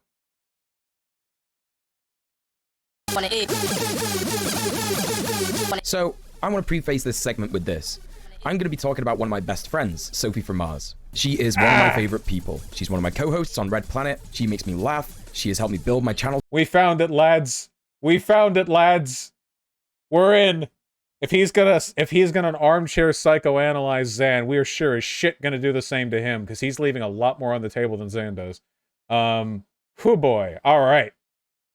To what it is today. She reinvigorated my love of all things based, and her eloquent commentary on the state of the world and what needs to be done today in order to improve the lives of people has inspired me to do the activism that I am involved with today. So in short, I'm biased. However, I'm well aware that bad faith actors won't care either way, so of course I'm going to be biased as fuck in defending my friends.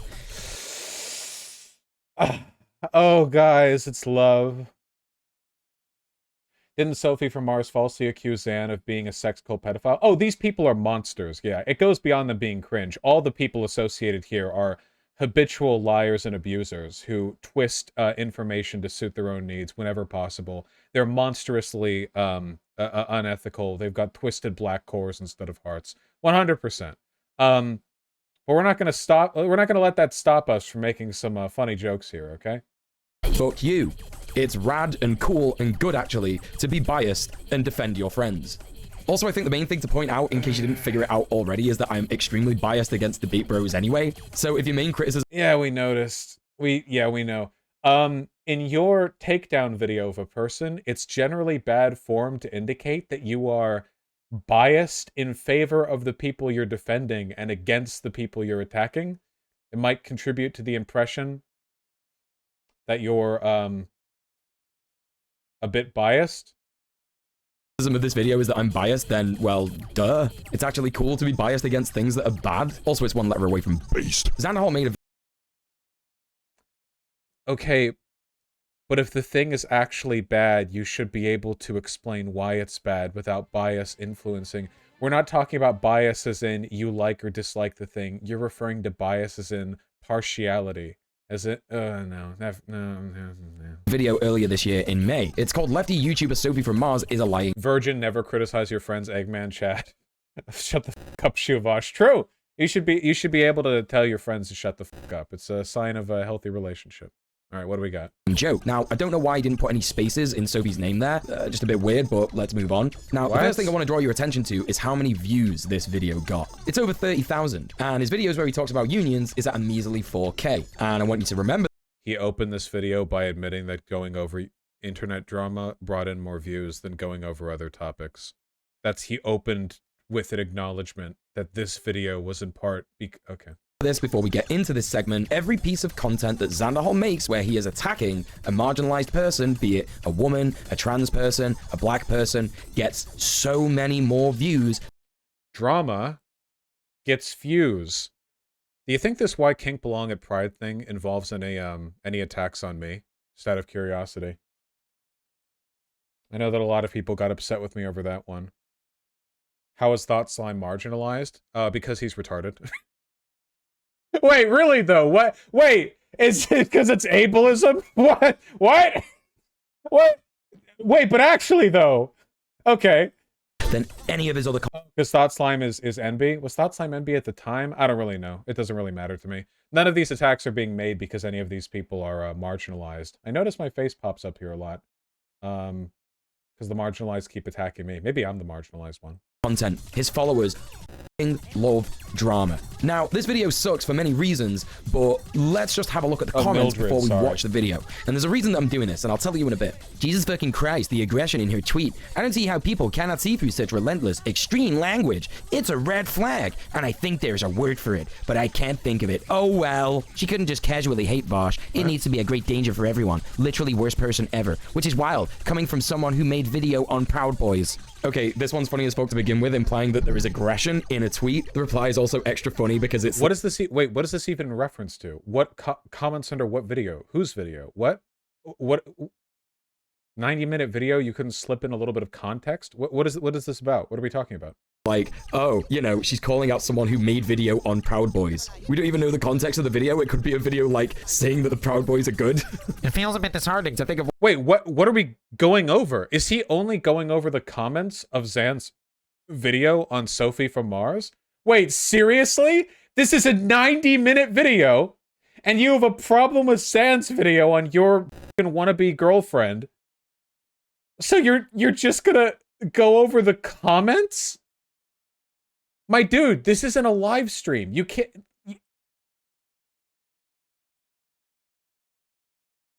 Oh, wait, he said he's doing the comments first before the video? Well, that kind of poisons the well.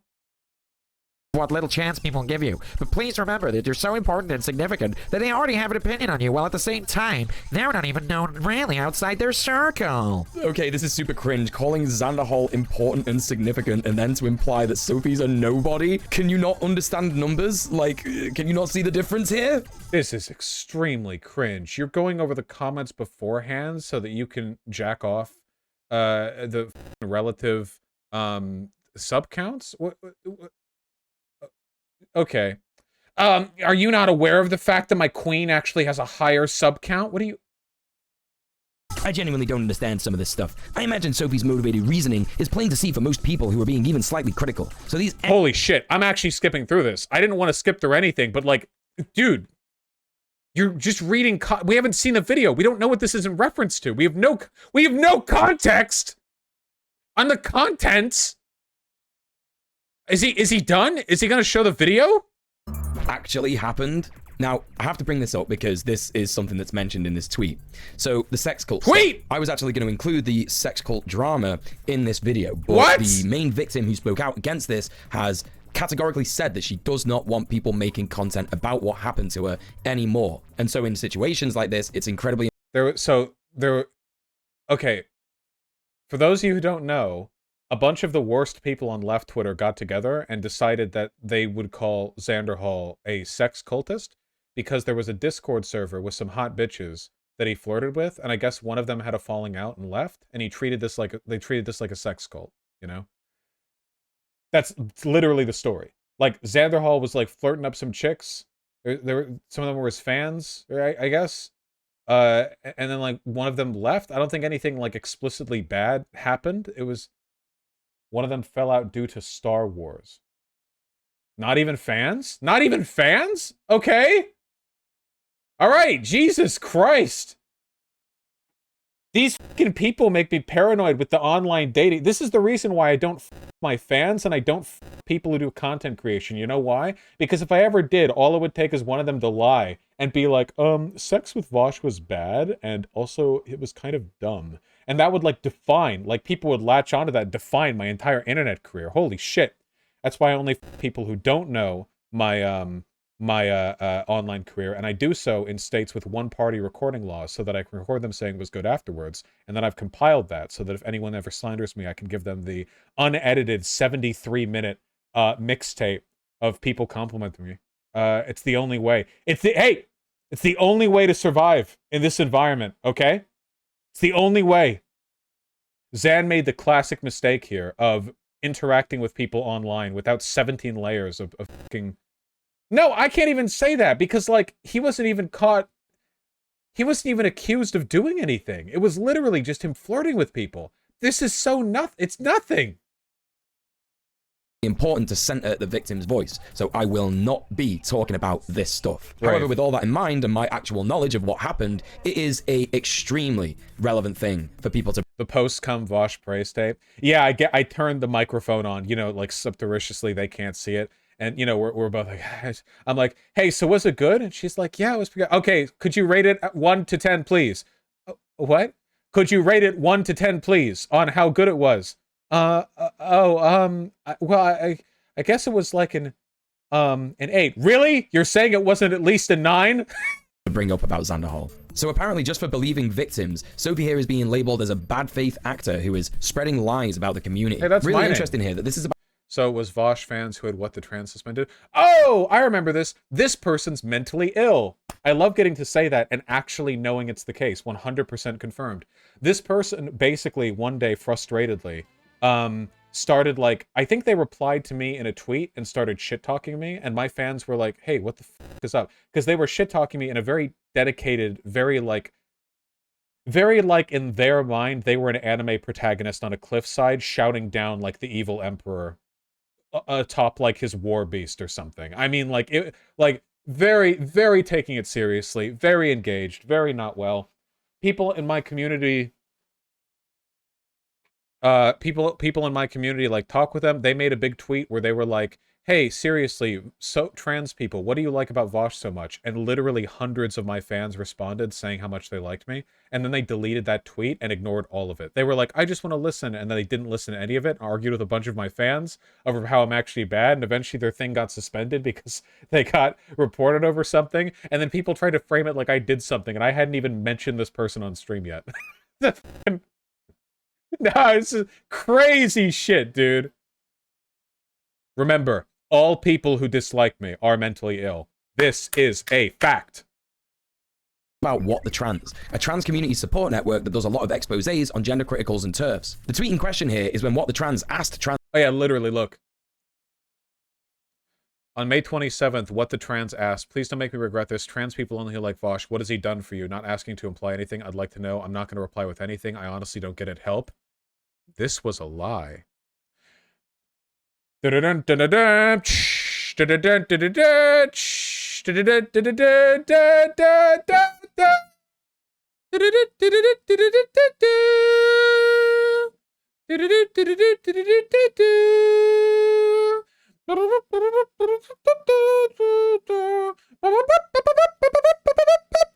goes on for exactly that long. So yeah, a couple hundred responses. People here being really nice. He fosters a community that is both very welcoming to trans people, but not overly coddling where I feel suffocated. I'm an edgy trans girl, so I find them more fun than many equivalent spaces online. I don't get thrown out for more dark or sarcastic humor. Plus, he helps me teach rhetoric that can be used for talking with transphobes in my own life, sometimes my own family, that has changed their minds slightly or at least allowed me to handle them when they try to detrans me.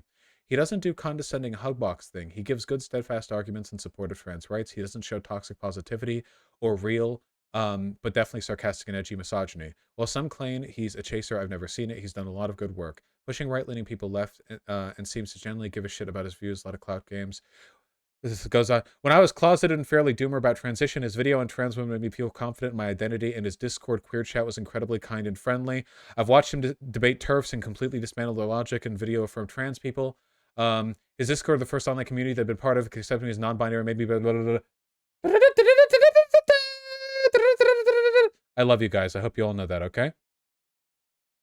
Never forget, this community represents more positivity and activism for trans people than this guy could muster in his entire life, no matter how hard he tried.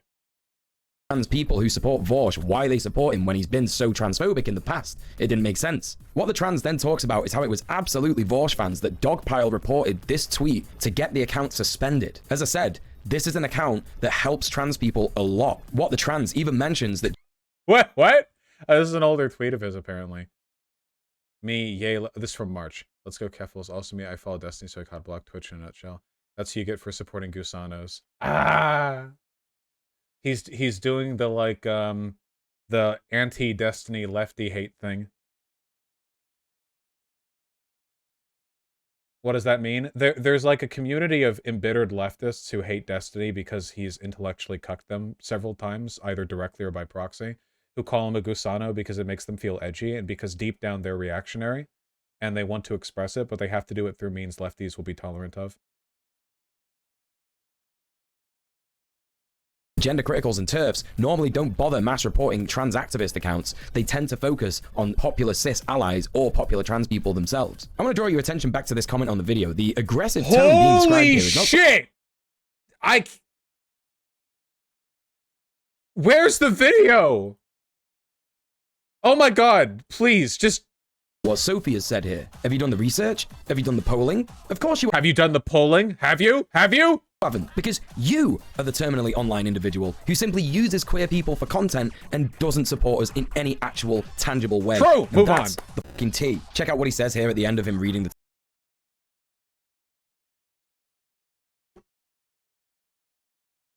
tangible way, and that's fucking T. Check out what he says here at the end of him reading the tweets. Political boundary. What TT got, WTT got banned by Candace Owens fans in her tweets. Look, to be honest with you, I don't fucking care. They were banned for like 24 hours or whatever. Everyone catches temp bans, especially when they argue in the comments of conservatives. Or like stir up drama or whatever. Like it wasn't anything. They treated it like some kind of grand act of censorship, but I didn't talk about them at all. Yeah, it was 12 hours. They got a 12-hour suspension. Like, okay, whatever. Like, I don't even care. I don't need, this information isn't even important enough for me to retain it in my head. Boundaries are not the line by which you should judge the moral character of YouTubers and streamers in this space, or any public figure. Yeah. Wait. Yeah. Political boundaries are not the line by which you should judge the moral character of YouTubers and streamers in this space, or Completely. Wait, 100% true. Having good politics does not mean that you're a good person at all. Not even remotely. There is, of course, an association, but it is not fully determinative. any public figure. Yeah. Yes, Xanderhal. You are so right, dude. Xanderhal even says that someone's political beliefs can be a good indication of their moral values, which is pretty funny because he supports the Democrats, unironically, and they are constantly throwing marginalized people under the bus. He already said in this video that it was important that Biden beat out Trump in 2020. I have no clue how he wrote the script this way without realizing that there was no... Just like him. So later in the video, he says this. You will find 4 times out of 10, I'd say, that a content... You mean 2 times out of 5? Learn to reduce your fractions, you fucking moron. ...creator in your lane that you've discovered who you might want to collab with, become friends with, who you might even find enjoying their content and becoming sort of a fan of in a way, already hates you before you even know their name, or before you even knew they exist. It's absolutely wild that he said that with no self-reflection on why this would be. Maybe the reason... I'm not sure if I understood what Xander said. Creator in your lane that you've discovered who you might want to collab with, become friends with, who you might even find enjoying their content and becoming sort of a fan of in a way, already hates you before you even know. Oh, he's referring to himself. He's not saying as a viewer, he's saying as a content creator. Yeah. Tons of people hate me, yeah. Their name, or before you even knew they exist. It's absolutely wild that he said that with no self-reflection on why this would be. Maybe the reason that people don't want to work with you and that your reputation precedes you is because you're a man-child who throws his toys out of the pram every time a woman online disagrees with you. No evidence has been provided to support that claim. Also, follow-up. So okay. How spicy do we want to get here, okay? This is what Nazis say about the Jews. Did you know that Jews have been expelled from 117 different countries? Like, the argument that just because a group or a person or anything are generally disliked, that's not the same as making an actual argument against them. Not even remotely, okay? It's just, I don't normally have an issue with people drawing that association because usually if everyone you meet is an asshole, you're the asshole. Usually that's true. The problem is that this guy is like a moral black hole. And I know that he does all of it from the pit of self-righteousness that he's got from smugly feeling as though being friends with, like, other incredibly self-centered and egotistical so-called lefties. Like, he feels like that gives him a kind of infinite moral leeway to condemn other people. But, like, I don't know, man. It's, yeah, it's not good. It's not good behavior to engage in. Yeah, what I'm saying is, and you can quote me on this, that ideologically, Xanderhal is Jewish and this guy is a Nazi. That's true. That's what I'm saying, and there's no more nuance to it than that. Let's move on. Why would anyone want to work with someone like that, dude? That's what they said in the pamphlets in 1932.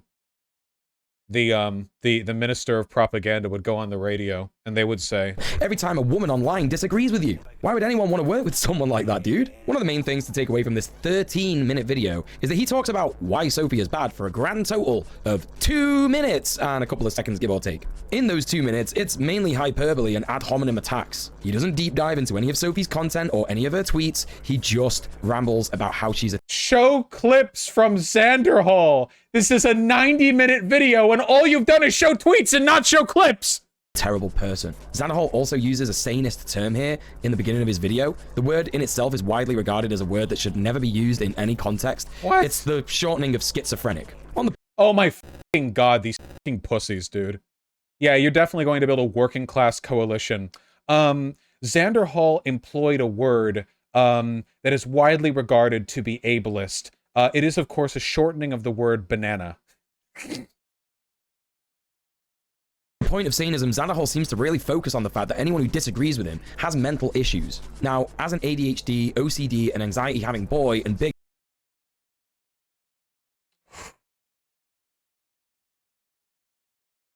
I will restrain.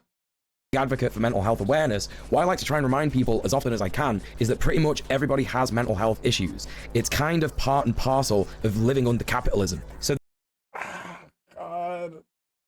Oh, Foucault would have beat the shit out of this guy for stealing his hairdo. Oh, God.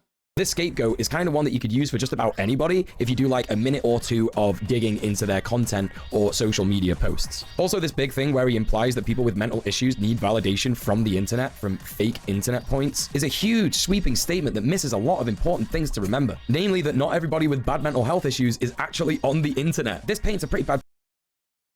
How could Xanderhal have forgotten the schizophrenic rice farmer in the Xinjiang province, who has never seen a computer? Xanderhal, what do you have to say for yourself? Somewhere in Mongolia, there is a sheep herder who has a bipolar disorder. How could you forget? Picture of people like me who suffer from learning disabilities, are neurodivergent, and or suffered from structural sanism and or ableism. The important thing to remember about this is that Sophie, a trans woman, received a relentless amount of harassment, not just from Xanderhal's community, but from debate bro communities as a whole, just for this. Oh yeah. Look, back in January, DJ Mule called Gayfesh insane. Perform Harikiri. Immediately. Thread. This 2 minutes of hyperbole and conjecture have resulted in some of the worst harassment that my friend has ever seen. And if you know about the effects that online harassment has on people, then you don't need me to tell you just how bad that was for Sophie. It actually makes me sick just how easy these nerds could turn their communities against marginalized people who disagree with them. And listen, it doesn't matter if you have disclaimers in your video or in... This is a really weird 1932 Nazi Germany propaganda broadcast, I have to say. There are a lot of terms in this one. Maybe it'll... Wait, hold on. Black and white grainy photo of radio. Do you think if we're like... Do you think it would help? Okay, here we go. If we're like looking at this, do you think it adds... description saying, please don't harass them, please don't harass them, that's not what I want. Because the very nature of drama content and debate culture on the internet has already primed people to behave in that way anyway. So I want to go back to the comment section again here, just to bring this up. She works with Bad Bunny. That's all you need to know. Stop going over YouTube comments. Also true, by the way. They're implying that Sophie's relation to Kira Chat's old name Bad Bunny and another of my good friends is another reason for steering clear of her. But what exactly has Kira done? Okay, so the Kira Chat situation is a little bit different to the Sophie situation. And while I don't want to say that one form of harassment is worse than the other with this, I do want to point out that my friend Kira has had outright misogynist harassment directed towards her from huge YouTube channels such as Penguin Zoe, aka Critical, the H3H3 podcast, and pretty much every single debate bro you can think of since 2020. And she earned all of... Nah, some of the... So here's the fucked up thing, okay? The Bad Bunny clip here. Wait, can we play that Bad Bunny clip? Hold on. I am dead naming Bad Bunny. I don't give a fuck about this Kira Chat thing that she came up with to distance herself from her radioactive online history. Hold on. Bad Bunny. What was it? Like $5. $5. It'd be $5. This one's a banger. Get ready. And to keep the stream going, if you like the content, blah, blah, blah, how that results in 0 subs. There are regulars here. $5 a month. How do you have hours of time to watch me and not $5? I don't know. What are you doing with your life where you have hours of time to watch Twitch? This is me at you guys. And not $5 to provide for the content that you're watching. Because it's like people just really really don't respect me as a content creator. Okay, so here's the thing. When this clip first came out, I actually supported her. Because I would say this. See, the internet has a problem when a woman says something that's kind of sarcastic or abrasive but on purpose. Like, people lose their shit. Like, if a guy says something like this, it's just like, oh, wow, haha, you know. But if a girl says it, it's like 12 million view critical video. The problem is that she wasn't kidding. It came out later that in her fucking Discord server, she was insanely abusive to all the people in that server, where she would bully them into donating and actually try to guilt them over not viewing her streams. Like, she would look at people who were in the Discord server typing while she was streaming and saying, hey, you should be like typing in my chat. That's real. This is a real psychotic thing that she did in real life, by the way. Like really, really, really insane stuff. And that's not the least of the stuff she did in her Discord server. Whew. Yeah. Oh, I thought it was a bit. No. She's actually like insanely psychotically controlling. She is no, she's like crazy abusive. She literally, what, guys, have you seen those logs? Like the of people in her Discord being like, I'm really sorry, Bad Bunny, that I didn't show up for that stream. And she's like, sorry's not good enough. You need to show up if you want to be considered a fan of mine. Do you remember seeing those? Man, I don't want to dig through all this shit, man. I'm just saying that she's like pretty bad. She did get a lot of sexism for this clip that wasn't warranted because other people didn't have the context on how bad she actually was. If she was a guy, she would not have gotten a 12 million view critical video on her. However, she actually is that bad. You know, it's like one of those cases where like a racist will point at a black guy on the street doing nothing at all, and the racist will be like, that black guy's gonna steal a bike. And everyone's like, what the what?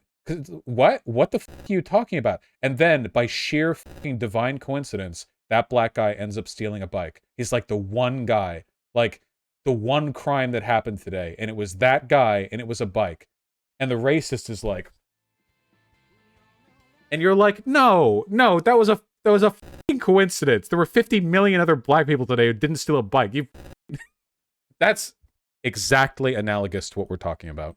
And a little bit earlier, I think. I've been in Kira's Twitch community for a good few years now, and of course she is one of my co-hosts on Red Planet. The main issue that these huge YouTubers had with Kira is this clip that I'm sure some of you even recognize. How did my whole speech about how I need subs and to get this stream going, if you like the content, blah, blah, blah, how that results in 0 subs? There are regulars here. $5 a month. Now, as most people in Kira's community know, this attitude that she has is a stream persona. She's got one of the nicest, most understanding communities that I've ever been a part of on Twitch, and she really does a lot of amazing content and shines a light on issues that are woefully underrepresented in the online leftist Twitch space. For example, at the moment, recently, she's been going hard on the Israeli genocide of Palestinians. Oh yeah, this is my favorite Bad Bunny clip. Are we just being spiteful at this point by throwing in clips that have nothing to do with anything? You know what? At least we're providing clips. Oh. I would never be involved with a guy who's bisexual. Well, witch doctor, shut the fuck up! I couldn't do it. There might be exceptions, obviously. When I say I wouldn't be attracted or I'm not attracted, obviously if it's like, obviously there could be exceptions to all you super literal nerds out there, but like, I don't like, if a guy's like having sex with other guys and then he's like, oh, maybe I'll try having sex with you, I'm like, yikes.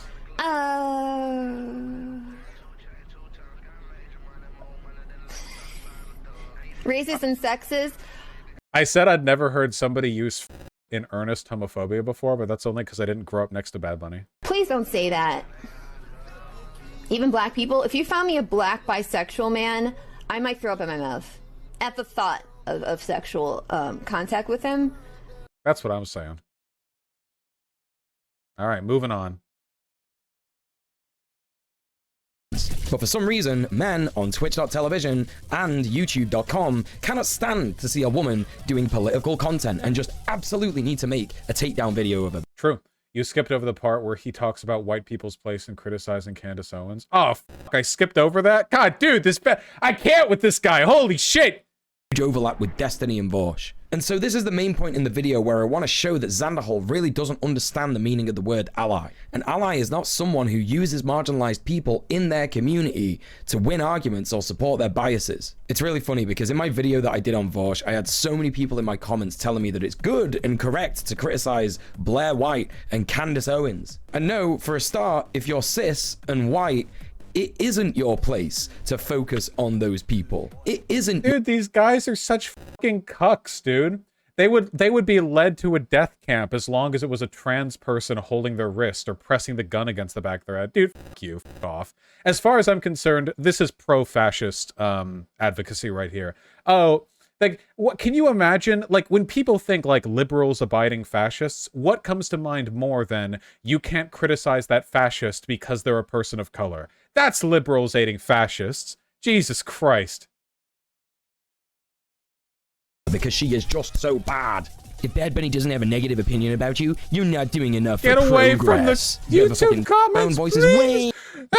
This is not a Xanderhal you are considering heard about previous. It's a streamer or mentioning that you might stream at all in another streamer's chat is the worst thing that you could possibly do, and you deserve to be banned from the community. Read all clout chase goes hard and brings up her past alt-right opinions, and even brings up some screenshots that are fairly popular amongst people who like to harass Oh, hey. her, where she's said slurs in Discord channels. Wait! Why is it bring up screenshots that are fairly popular to harass her when Bad Bunny is dropping 17 N-words per second, but all the shit you bring up against other people, all the completely achronological, disconnected bullshit that you throw against other people, it's like, oh, well, we're actually bringing this person to justice. These fucking piece of shit, dude. Oh, well, the difference is that he wants to get up in Bad Bunny's pussy, but Xanderhal, I assumed, rejected him over DMs? We're leaning in on this, okay? I don't care. We need a psychological explanation for this guy's hypocrisy, and being led by the by the genitals is the only one I can come up with. And all he really does here is just say that she's like a clout chaser and a bigot. And he also talks about how he's got like true. so much evidence that she's like a grifter and a bigot. But this is true. You could fill a pool with flash drives filled with text documents containing non-repeating evidence for Bad Bunny admitting she's only in this for the grift. this is all stuff that she's done in the past, dude. And it's all stuff that she's apologized for and has done so much work to unlearn and try and make amends for the bad that she did to people. Oh, okay. So you want accolades for Bad Bunny moving over from the right, but when Xanderhal moves over from the right, you make fun of him for it. You say, oh, well, congrats for doing the bare minimum. You fucking piece of shit. You piece of shit. You actual fucking piece of shit. Every single thing that he attacks Xan for, he's got an excuse for when it's his girls doing it. Jesus Christ. No, the pussy can't be that good, folks. There's not a chance in the world. For Bad Bunny, you could ask Destiny, I think. Or Mike? Maybe. That nothing really stands up regarding that. Like, you don't really have that much evidence that she is a bad person now. You're just pissed off that your reputation in how you're a harmful bastard preceded you once again, and it prevented you from networking with someone who is actually a really cool content creator. And if you want to talk about how people have got evidence that someone is a grifter and a clout-chasing piece of shit, well, I mean, you're watching this video, right? This video in which I wrote 15,000 words about you doing exactly that. But nah, he was so close! He was so close! I thought he was going to acknowledge that he was doing this, but he was like, and in case you're looking for an example of somebody clout chasing and drama farming, look at yourself. What the f? Holy shit! Oh my god! Spends like 10 minutes talking about how she had harmful opinions in the past and does nothing to talk about the fact that she's left all that behind and realized how bad it was. He just skips a bunch of so-called evidence because there's too much of it. Bro, look at the length of this video. You clearly don't care about this. By the way, okay, if you want real evidence on Bad Bunny being a grifter, it's not that one Discord message where she says, hey, how well do you think I could fake being a leftist to get money or whatever? The real reason is that Bad Bunny is an aggressive clout chaser who will suck up to everyone who doesn't dislike her, and the moment they indicate dislike, she will have 70 reasons why actually she's always disliked them. This has happened to a lot of people. Remember when it happened to Lumi Rue? I remember it happening to them, yeah. Where like Bad Bunny will suck up. She did to me too. In my DMs, super friendly, you know, very, very, very like, oh yeah, you know, hanging out, having a good time. And I was kind of undifferentiated towards her at first because I knew that like she'd done some stuff that I didn't like. But I try to give people, like, you know, the front foot. You know, I try to let people change or whatever. But like, she did some shitty stuff on the TL, and I criticized her lightly on one stream, and the next time I saw her, she had like a manifesto against me or some shit. She's done this so many times. Like, she very clearly thinks of all like interpersonal engagements in this space as something to be exploited for personal benefit, and immediately weaponized if you can't. You know, like the moment it's not possible to profit from association with somebody, you know, you'll profit from denunciation.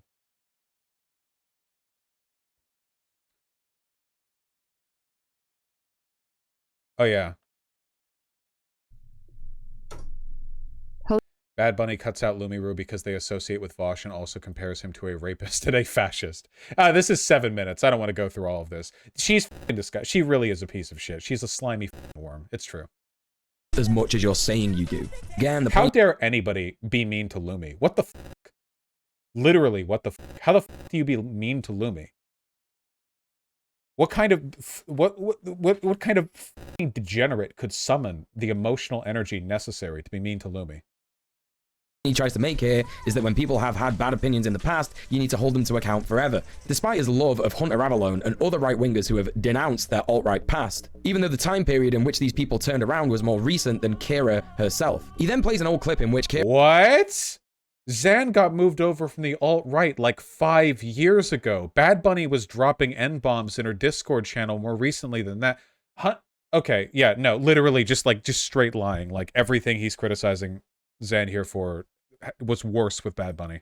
Kira says she would not have sex with or date a bisexual guy, which is something I, as a bisexual man, am very familiar with as an— I thought he was about to say was offended by. Opinion. If a guy's like having sex with other guys, Go through the classic. and then he's like, "Oh, maybe I'll try having sex with you," I'm like, Now, of course, the way that Kira says it here is problematic for many reasons, but again, we're missing the point that this is something she said in the past and wouldn't— Oh! I see! So now time does exist! I noticed that he didn't cover the, I would vomit if there was a black bisexual man part. I noticed that, maybe he will go over it, but that's pretty hard to defend.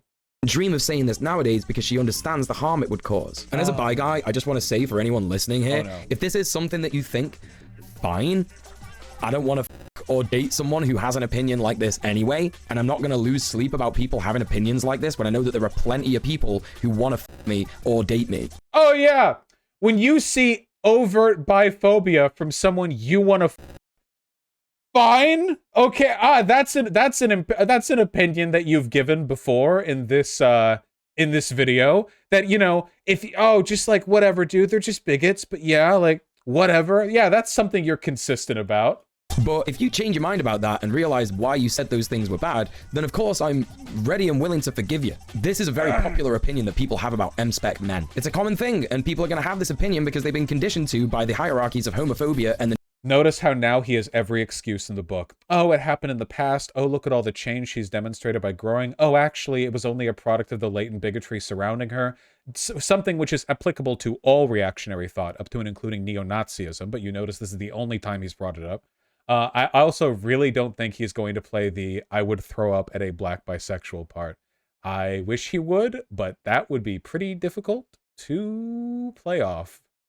The nuclear family that are imposed on us. It's not right and it needs to change, and there's a lot of work that needs to be done to do that, but in the grand scheme of things, in terms of evidence you could use against Kira to point out that she's a hateful person, this is a reach. I also want to point— Just incredible. Just absolutely no standards on this guy.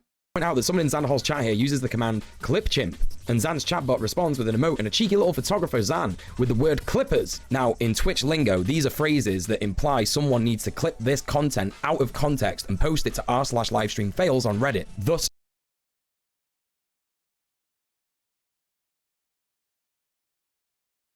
it's already been clipped. They're already looking at a clip. They're already looking at the clip. The clip is already there. It's clipped. It's clipped. It's there. People say clipped for a ton of things. Clipped, oh, that one part sounded bad. Clipped this, that. Clipped. I mean, that thing Bad Bunny said did sound pretty bad. It had already been clipped. It means a lot of things. It's certainly not exclusive to live stream fails. Instigating harassment towards that person. Ah, okay, gotcha. There it is. Okay, when the woman he wants to says, I hate bisexual men and also I am a neo-Nazi, and you say clipped, you're actually a sexist because you're indicating that you want to instigate a campaign of harassment against her. Either on Twitter or on their Twitch channel themselves. And you better believe this is something that Kira got harassed for. Albeit, it was a drop in the ocean of the regular harassment that she receives, but that is no excuse. Why would you have an issue with people getting harassed over being biphobic? Are you against people being harassed for being bigoted? You were doing all that mutual aid circle jerk wank bullshit earlier. I didn't take you for this kind of liberal pansy civility politics loving. I mean, I do, because this guy's a covert liberal, just like the rest of these people who pretend to be lefties.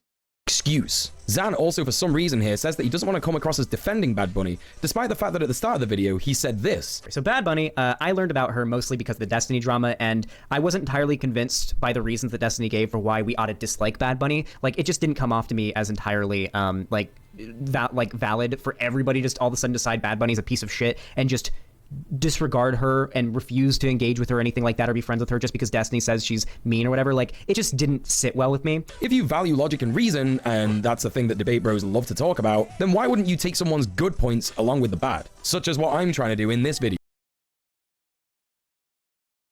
What? Wait, what was the f***ing relationship between what Xanderhal said and what this guy just said? All Xanderhal said was, I was not entirely convinced by the initial reasons laid out for why people should dislike Bad Bunny. What is that? What relationship is there here? What? Yeah, but check this out. Now, a lot of people over the years who have had criticism of Bad Bunny have said more or less the exact same thing. And I'll admit that I made a counter argument to this, along with people who would defend Bad Bunny, that people who have this opinion are probably just being biased by the fact that she's a woman, and that when a woman engages in this type of humor, it comes off as being bitchy or rude or as narcissistic. Damn, dude, Xan with the f***ing W's lining up. Holy shit. Or whatever, but when men do it, it comes off as suave or like, oh, he's kind of a douchebag, but he's funny about it, so it's okay because he's a guy. He's literally correct here, so why does he go back on it? He doesn't! He's not saying it's impossible for a woman to be wrong. He's just saying that people are biased by sexist social biases. He never walks back on that at all. In this guy's mind, he literally thinks, because he doesn't believe it's possible to criticize minorities. I mean, remember earlier he literally said it wasn't my place to criticize Candace Owens, a literal fascist. He genuinely believes that if a person acknowledges that there can be sexist biases towards women, that means they can't criticize the woman. He actually believes that. That's how far down this goes. I'll tell you why he goes back on it and calls her mean, because that is what his entire channel... He doesn't... What, goes back on it by calling her mean? Okay. ...is all about.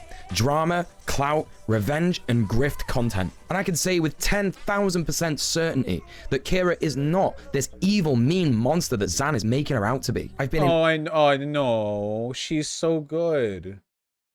She's so good and nice and not a meanie, my friend. Hours and hours of Discord calls with her, personal calls, meetings, DMs, and she is one of the sweetest, most lovely people that you could ever meet. Holy dude. Guys, lads. All right. This is top V here. This is Andrew Tate 2.0, okay?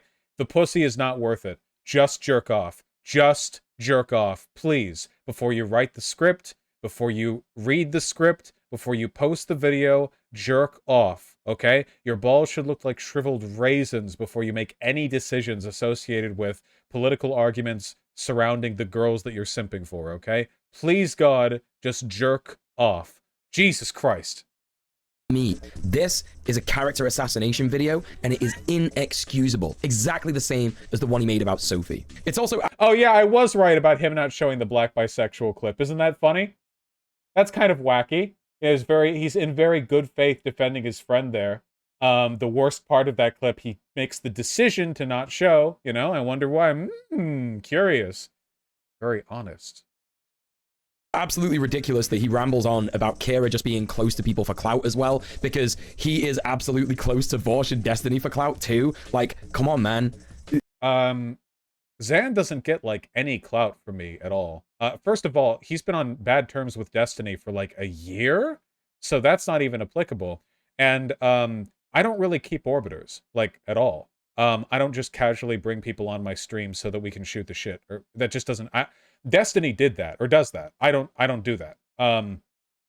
I just, this video is the first Xan related thing that I've watched on my stream in a long time. I'm just not sociable enough to continue that or maintain that behavior. Yeah, your literal own roommate doesn't benefit much from the association. Yeah, how many times have I had Conure on, you know? Yeah, so I just think Xan and I get along because I think we both think that the other guy is a cool dude, you know? It's a fairly authentic pairing right there. This is all projection, and we can see it a mile off. I also want to make a big point here that Kira's harassment has been so intense that she has lost a lot of her viewers on Twitch and YouTube. Despite the constant barrage of harassment that she gets doing her job on a daily, no, hourly basis, she has been steadfast in her left-wing opinions, and she is always doing her best to unlearn the harmful behaviors that she had in the past. And she does all this despite the drop in clout that she is supposedly farming from having pretend opinions on the internet. I mean, come on, people. You can clearly see that this is absurd and has no basis in reality. It is simply the systematic destruction of a woman on the internet simply because she chose to be outspoken and make political content. Seriously, if you're watching this... That's all Bad Bunny did, guys. Just don't post any clips or screenshots, and that's all she did. And you have any empathy or sympathy for Kira's position at all, please go and show her some love. And just keep in mind, none of the sympathy that he's showing here would be shown to Xanderhal under any circumstances. All of this with Bad Bunny, it's she made mistakes, she's grown from it, she's learned, she receives harassment from the disagreements that you receive. When you criticize her, you're harassing her. Everything that happens to her is sexism. She's trying her best, you know. But with Xanderhal, all that gets turned off. None of it exists, you know. This video is 100% for Bad Bunny, not the viewers. Yeah. You won't regret it. She is more than worthy of your time. So there's a little rule of three that I'm trying to bring into my content here, and I'm going to try and stick to that going forward. So I'm going to finish this video with a third and final, and perhaps one of the worst character assassinations that Xanderhal has done on his channel. Okay. I know of this section. We're entering a new realm, guys. Okay, I'm going to need everyone to put on their diver's helmets because we are going deep into one particular bit of drama. And that is of his ex, Lani.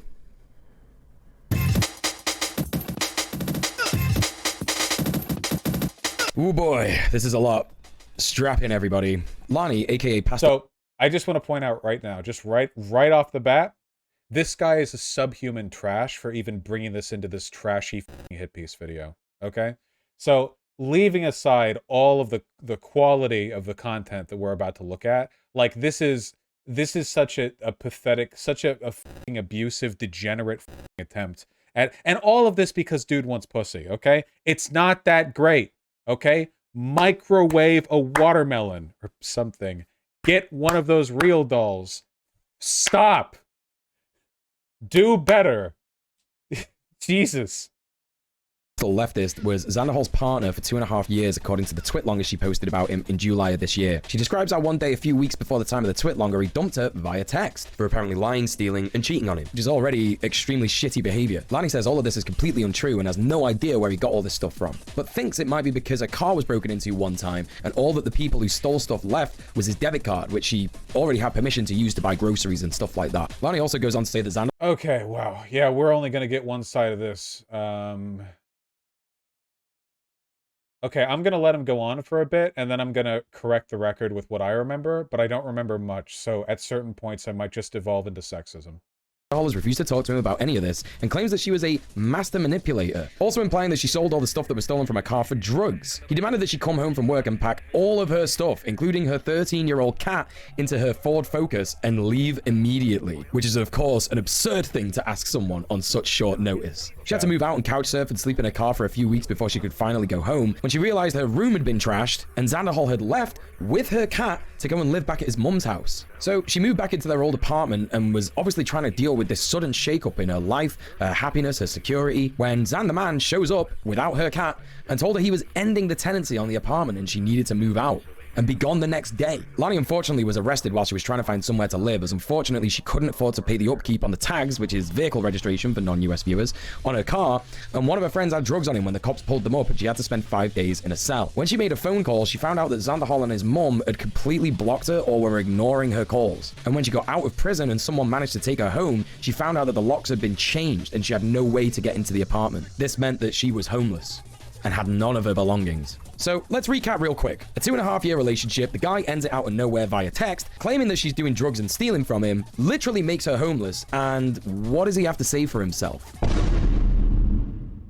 First things first, gang. I just want to say... So, right off the bat, before we even get into the specifics. Now, I know that the well has been poisoned a bit because we all know this guy is a piece of shit, but you might notice that this guy is making moral denunciations when all he's gone off of so far is the twitlonger posted by one person in this interaction. Now, obviously, when accusations of stuff like, you know, interpersonal abuse or domestic situations like this, you know, when they come out, you should generally try to hear story from both sides. And that's what I did. When these allegations came out from Lonnie, I read them. And then wait, I can even pull up my DMs with Zan. Hold on. Vaush, not everyone has real doll money. Well, that sounds like a you problem. Yeah, hold your horses, hold your horses.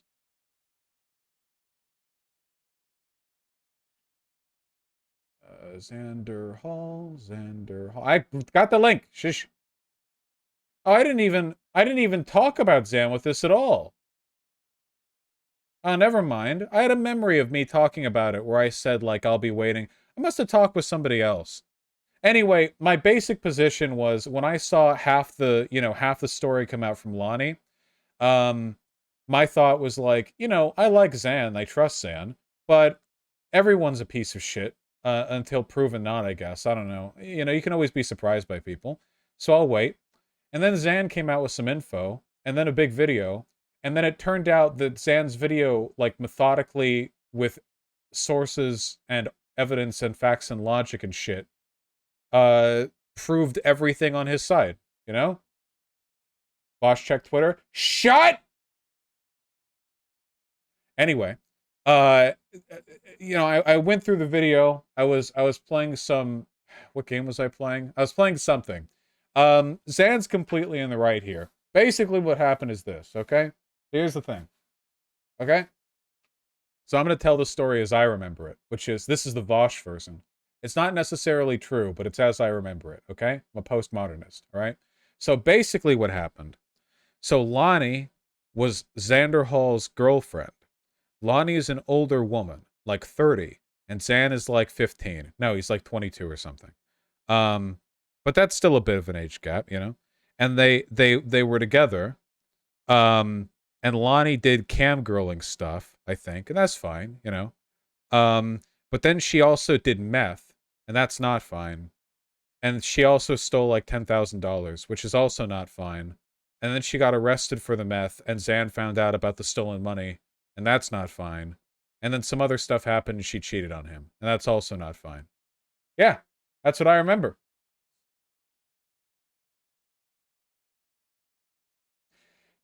You know, my blith attitude aside, you know, it was pretty fucked up. She was stealing from him for months and months.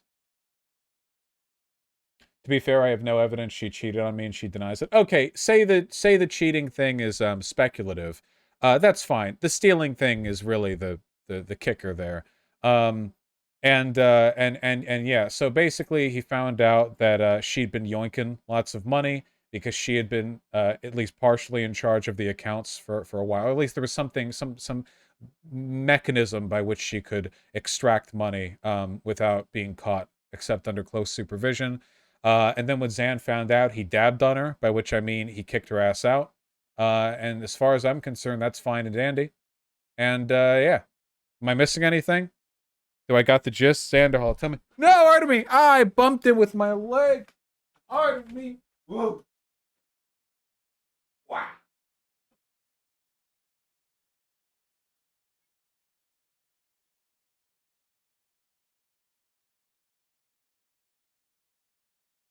No.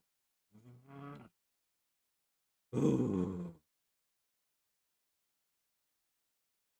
Did I get it? Did I get the story right? Did I do it? Maybe you could have Xan on. Nope. That sounds way more boring than my version of the story.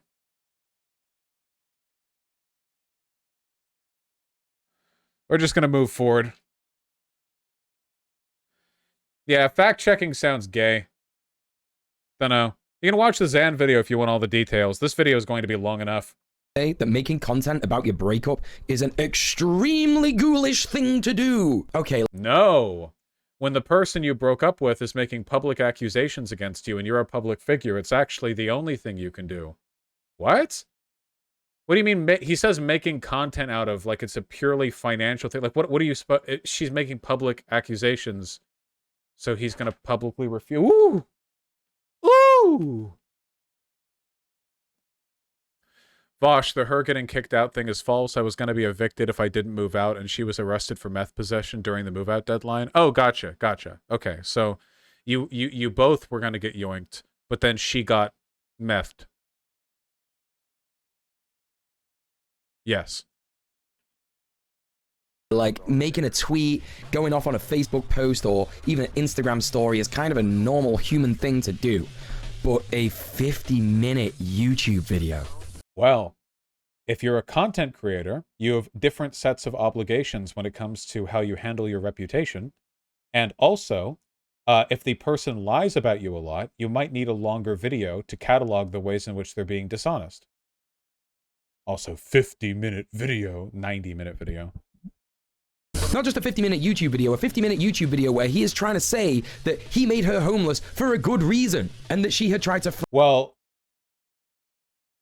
I mean, if they both got kicked out and she happened to be arrested for meth possession, that would be a pretty good reason, actually.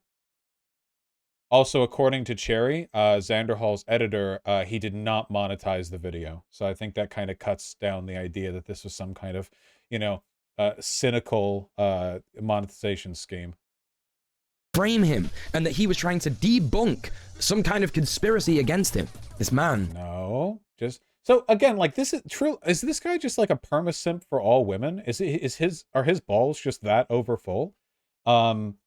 What is this? What, like, yeah, if she says things, then you could make a video to debunk those things. And he's trying to get the Lonnie pussy too, the Lissy. Is insufferable. One thing I've learned from my time as a leftist and doing actual activism out in the real world is it does not matter how much of a piece of shit someone can be.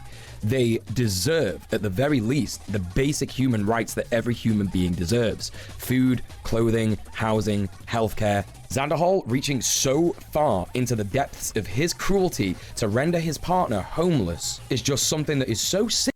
So, actually, even if Xanderhal had deliberately kicked her out, which apparently is not what happened because they were both being kicked out anyway, but even if he had deliberately kicked her out, based.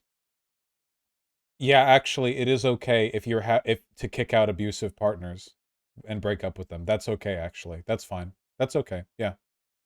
Maybe this is a skill issue. Perhaps Lonnie could have deftly not stolen tens of thousands of dollars for meth. You know. Just one of the options that was on the table, I guess.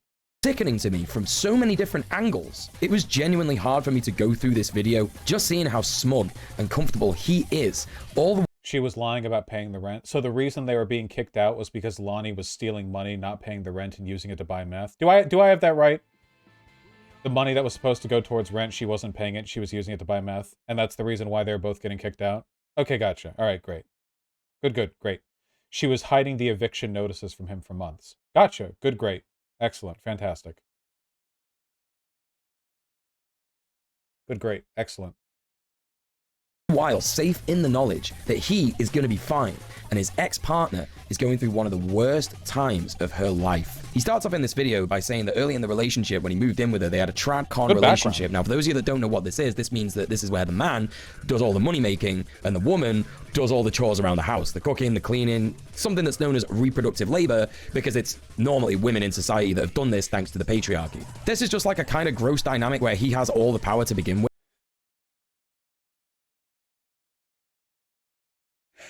First of all, I know for a f***ing fact that when he said that jokingly, because I've seen Xanderhal talk for more than 3 seconds.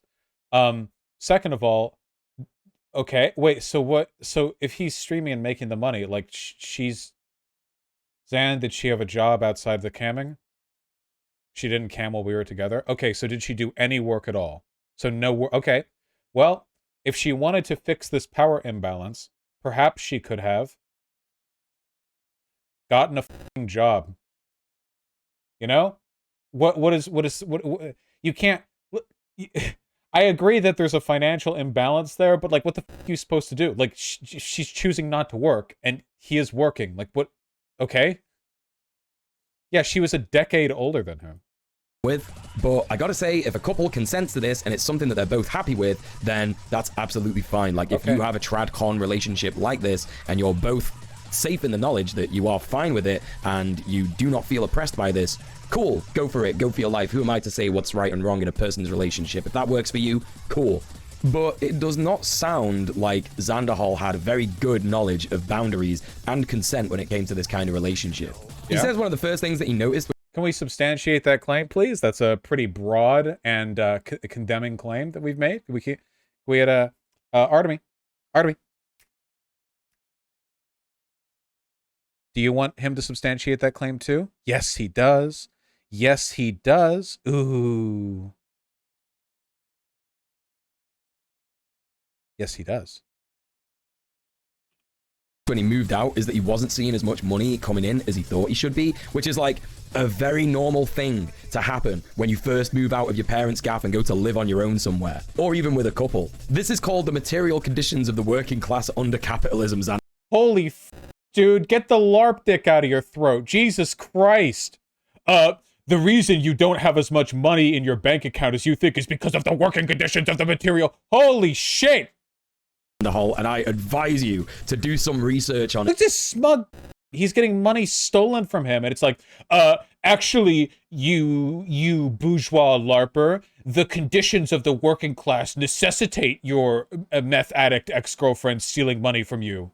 Of course, it's an incredibly upsetting reality check that someone like Lani understood a lot more than Xanderhal because she has more life experience than him, being an older person than him. So of course, when she explains that to him, that makes a lot of sense as to why she'd say that. But no, of course, Xanderhal is implying here that she is covering up for something, that this is all part of the conspiracy against him. Xanderhal then says that... What the f*** is this conspiracy talk? What? It's not conspiracy.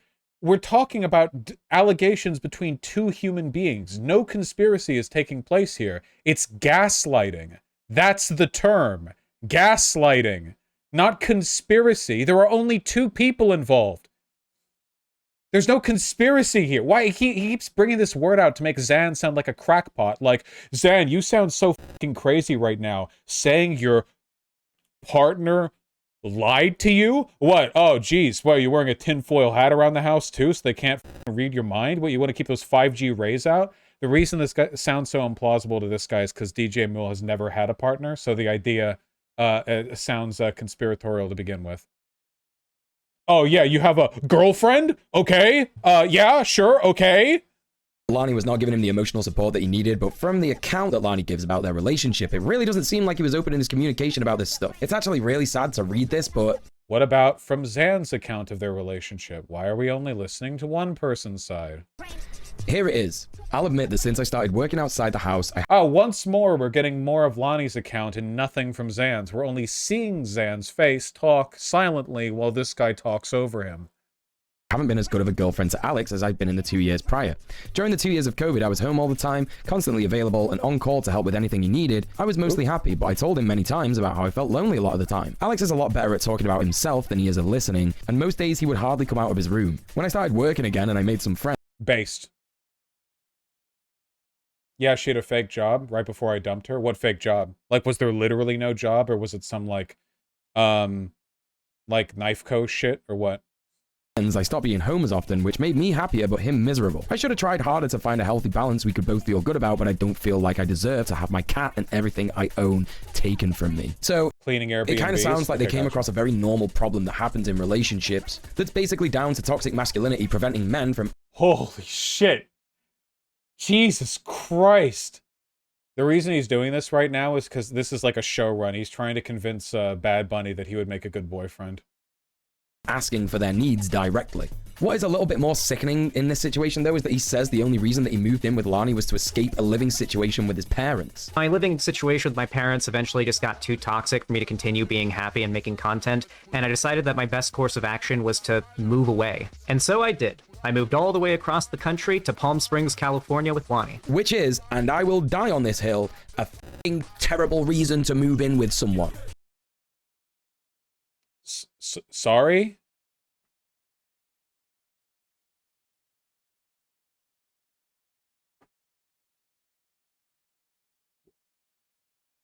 It's a great reason to move out on your own, absolutely, but you should not be moving in with someone else just because of that. When you move in with someone that you love, that you're in a romantic or sexual relationship with, you do it because you love them and you care for them, and you decide to face this life together.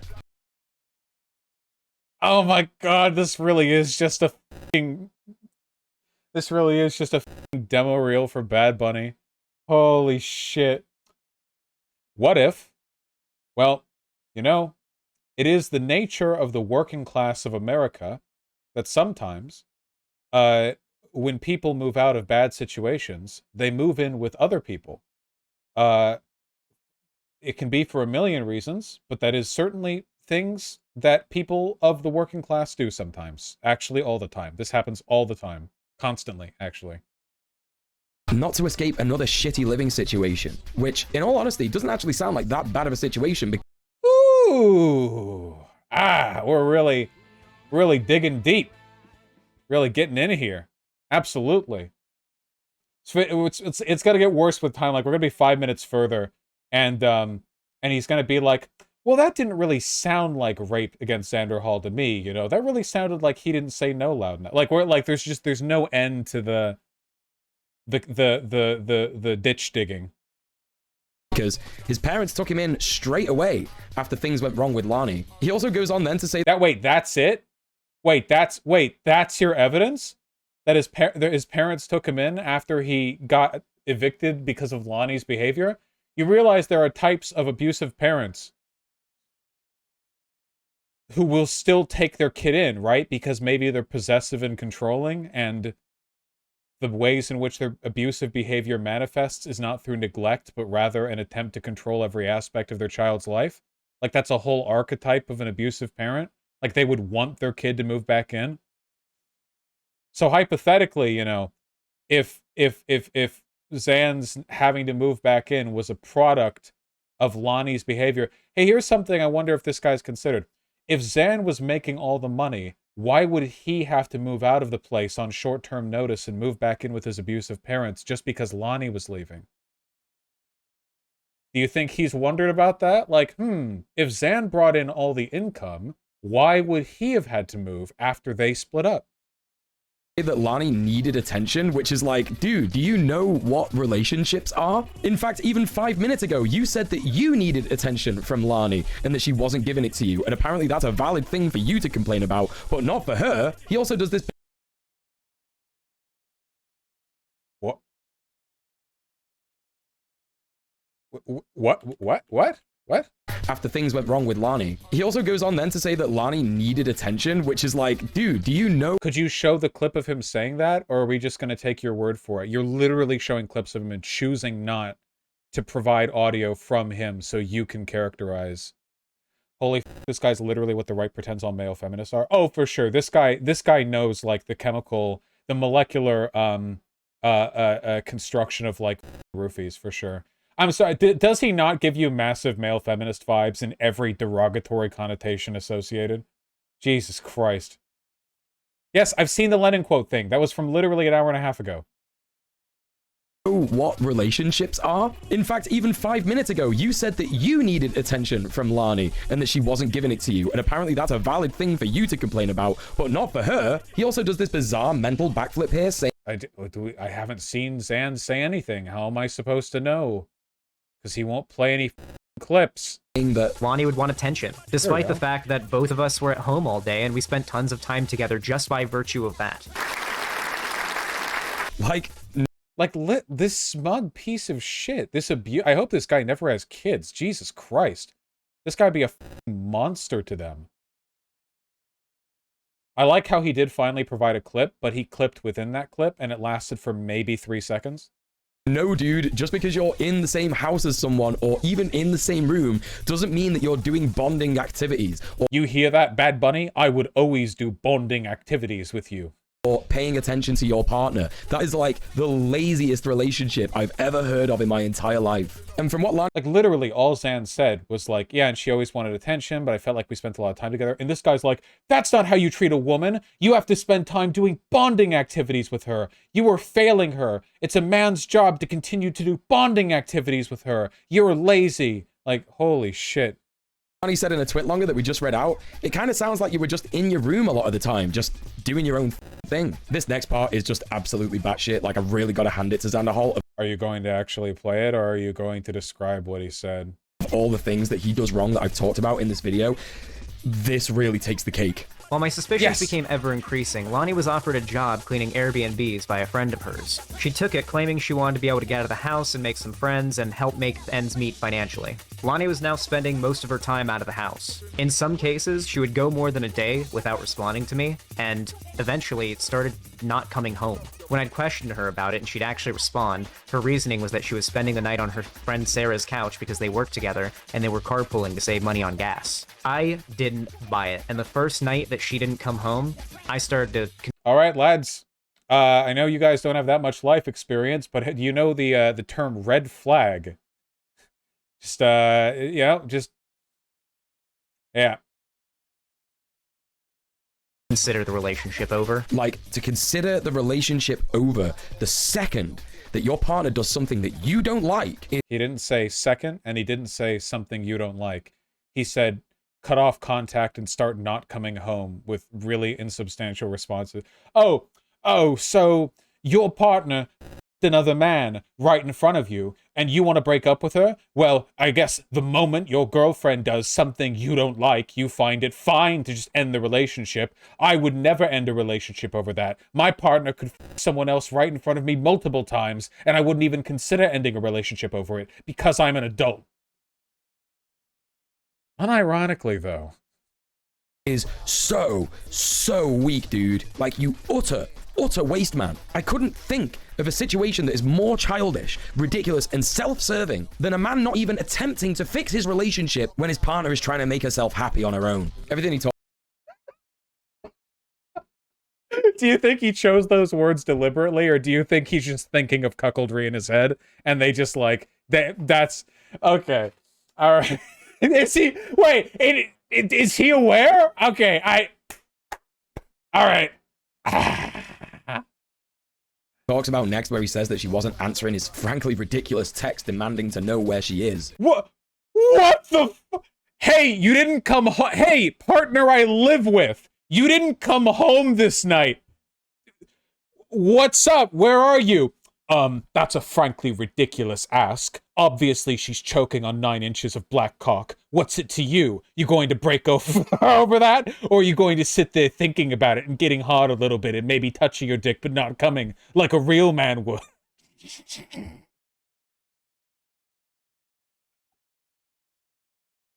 What the Hey, you want to make sure your partner's safe? Want to know where they are? Nah, that, dude.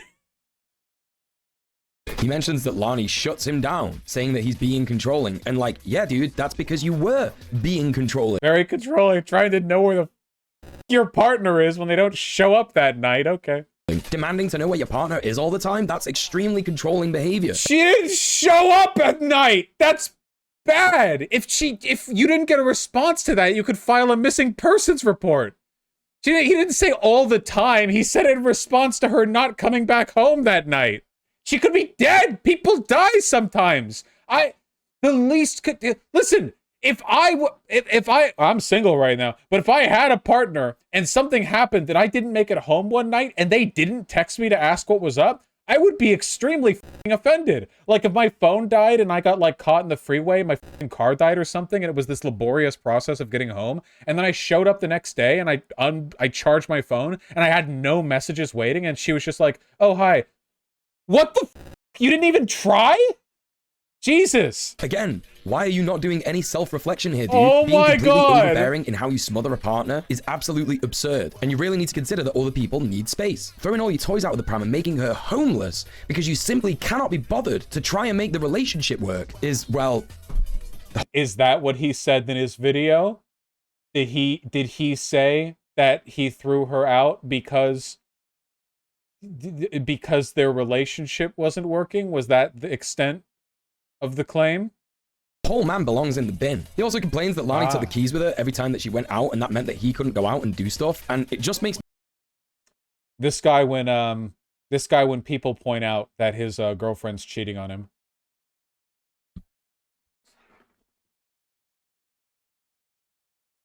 We think, dude, are you an actual amoeba? Just get some more keys cut. Speak to the property manager. Like, what do you want, dude? I think that in listening to all this and... What? What? Took the keys with her every time... The whole man belongs in the bin. He also complains that Lani took the keys with her every time that she went out, and that meant that he couldn't go out and do stuff. And it just makes me think, dude, are you an actual amoeba? Just get some more keys cut. Speak to the property manager. Like, what do you want, dude? I think that in... Dude, if there was a guy who left the house, wouldn't answer texts, would not return the night, and took the keys so the girlfriend couldn't do anything, this guy would not be like, what are you, an amoeba? Just make new keys. You can't make new keys. She took the keys. She took the keys, man. You can't make new keys when she took the keys. Listening to all this and understanding what's happened here, I've come to the conclusion that Xanderhal made a huge mistake that a lot of people do when they look for a relationship, and that is that he wasn't looking for a partner, he was looking for a mother. This kind of makes sense when... This is remarkable projection. Leaving aside Xanderhal's well-documented MILF-esque tendencies, remarkable projection here. And I just want you to remember that if this guy was... listen, hate to point it out, but switch the roles. If he was talking about a gender reverse situation here, where the girl gets f***ed over by an older guy who starts not showing up, like taking the keys, and he was just like, yeah, I think she just wanted like a daddy, not really a partner. Like people, like he would be roasted at the stake by the online left. Like it'd be over for him. It'd be done. It'd be over. It'd be over. Xanderhal talks about the stresses that he had living with his mum. I can actually relate to it a lot, and I did used to exhibit a lot of the same harmful behaviors that he did in, like, overbearing, needing to know... He's a cuck in every respect possible! Your partner is all the time, thinking that they're, like, lying and cheating on you and stuff like that. But, my dude, that is a trauma response. And, to be fair to myself, I never made anyone homeless. I never made a 50-minute rant video on why doing that was a good thing to do. And this next bit just... Congratulations on the bare minimum. You no longer have mommy issues. Gold star. Yay! There, that's me. That's me if I was him. Ew. She would constantly use my card to order Grubhub and Uber Eats to places she was cleaning for lunch instead of packing some of the fresh food that she'd bought that was in our fridge and going bad. She'd also constantly leave half-eaten food just sitting on the counter to go bad. She wouldn't even bother just throwing it in the fridge to let it be good for later. I can't stand people who call themselves leftists and do not understand that people do not want to do reproductive labor. Like, oh my God. Putting leftovers in the fridge instead of letting them just rot on the kitchen counter is not reproductive labor. It's not being a f***ing slob. Spending a bunch of money on Uber Eats and Grubhub, rather than just using the food that's already in the fridge, is not reproductive labor. It's just being wasteful. Like, cooking is a whole ass thing, dude. Lots of people get Uber Eats. I'm gonna be getting an Uber Eat after I've recorded this. Are you doing it on your card? Because she was doing it on his card. That was the problem. Xanderhal didn't have an issue with her getting Uber Eats. He had an issue with her getting Uber Eats with his money. That shit's expensive, dude. My channel makes a lot of money, and even I seethe when I see the prices on Uber Eats, dude. It's like it's the hidden fees, man. You buy like two $12 items, and then you like click through a couple of confirmations, and it's like, can you confirm your $100 purchase? This video, because I've got no energy to cook. And bear in mind, Lani, again, as he admits, was the entire trad wife ideal. So she was doing all the reproductive labor, she was going... I don't know why I've no idea why he keeps calling it reproductive labor, by the way. You could just say housework. There's no children involved. There are no children here. You could just say housework. He keeps reproductive labor generally refers to the labor involved with upkeeping a child. I don't know why he keeps using this term. There's been no reproduction. It's just virtue signaling. He knows the term, or maybe he has his own mommy kink, like Xanderhal. Going out doing a job, and she was trying to socialize. He complains that all the food in the fridge would go bad, and I'm not being funny, man, but like, Xanderhal. No. He said that she wouldn't even put it in the fridge. He said that she would leave it on the counter. Have you never been in control of a fridge in your entire life? It happens all the time, because unfortunately capitalism doesn't allow us a lot of time. Oh my God. To actually address things like that. Plus, if you've got ADHD like me, planning and cooking is such a drama. Then starve. What do you want? What? She was racking up hundreds on his card. What do you want? What is this? What is any of this? What is this? When I'm hearing this, I can't help but go back to this clip that I played you earlier. And Lani says, go to the bathroom. Why can't you ever throw up in the toilet? like, this is a Disgusting. I'm not defending that. thing that happens regularly, and this poor woman has to deal with this literal baby man popping whiteys on stream because he smoked too much weed and he just can't make it to the bathroom. So Xanderhal is then talking about how he... This is an extremely good faith criticism, by the way. This is an extremely nuanced and well-intentioned takedown. Well, I have a weak stomach. Yeah, well, hey, this guy's litany of mental illnesses, okay, he's working to overcome them. But a guy having a weak digestive system, you know, like, what, haha, you know, whatever. No moral criticisms here, just haha. blocked off all of his PayPal accounts, all the access he knew that Lani had to his money, and then goes on to show a bunch of Cash App transactions made to her account. But hang on a minute, if he just like on a whim decided to like stop her from getting money, which was her only access to money, by the way, especially considering that he thinks that she was lying about the job that she had. And of course, remember chat, her having access to his money was an agreement that they previously had in the relationship, whether it was unspoken or not. What did Xanderhal expect Lani to do when he stopped her from having any access to money whatsoever? No, there was no chance for Lani to plead her case. No chance for her to talk it out with him. No, Xanderhal exacted the same state violence that any sheriff or landlord would do on someone. Dude, this guy's like Mad Libs, man. He can't say anything without poorly injecting in his misappropriated term. He's going to do a state violence by... Mad Libs leftism. Let's go. Doing a state violence when I make somebody pay me back the money that I loaned them, which is what the government does after they take your student loan payments. Who has not been paying their bills on time. It appears that the same day he did all this and stopped her from having access to money was violence that any sheriff or landlord would do on someone who has not been paying their bills on time. Sheriff? It appears that the same day he did all this and stopped her from having access to money was also the same day that he kicked her out of the apartment. He didn't confront her with the information that he now had, nor did he give her any kind of grace period to find somewhere else to live. He just acted like the most disgusting, entitled, wannabe land baron that you could possibly conceive. Also, so obviously, like, everything that he's saying there is a lie, of course. Xanderhal has provided plenty of evidence to completely substantiate his side of the story. The idea that Lani was stealing thousands and thousands and thousands of dollars for meth, that she was hiding the eviction notices, not paying rent with the money that she was given, essentially that she was an addict who was self-destructing. And guys, here's my hot take personally. You know what? Drug addicts, I don't care. Hey, if they're stealing shit from you can cut them off however you want, okay?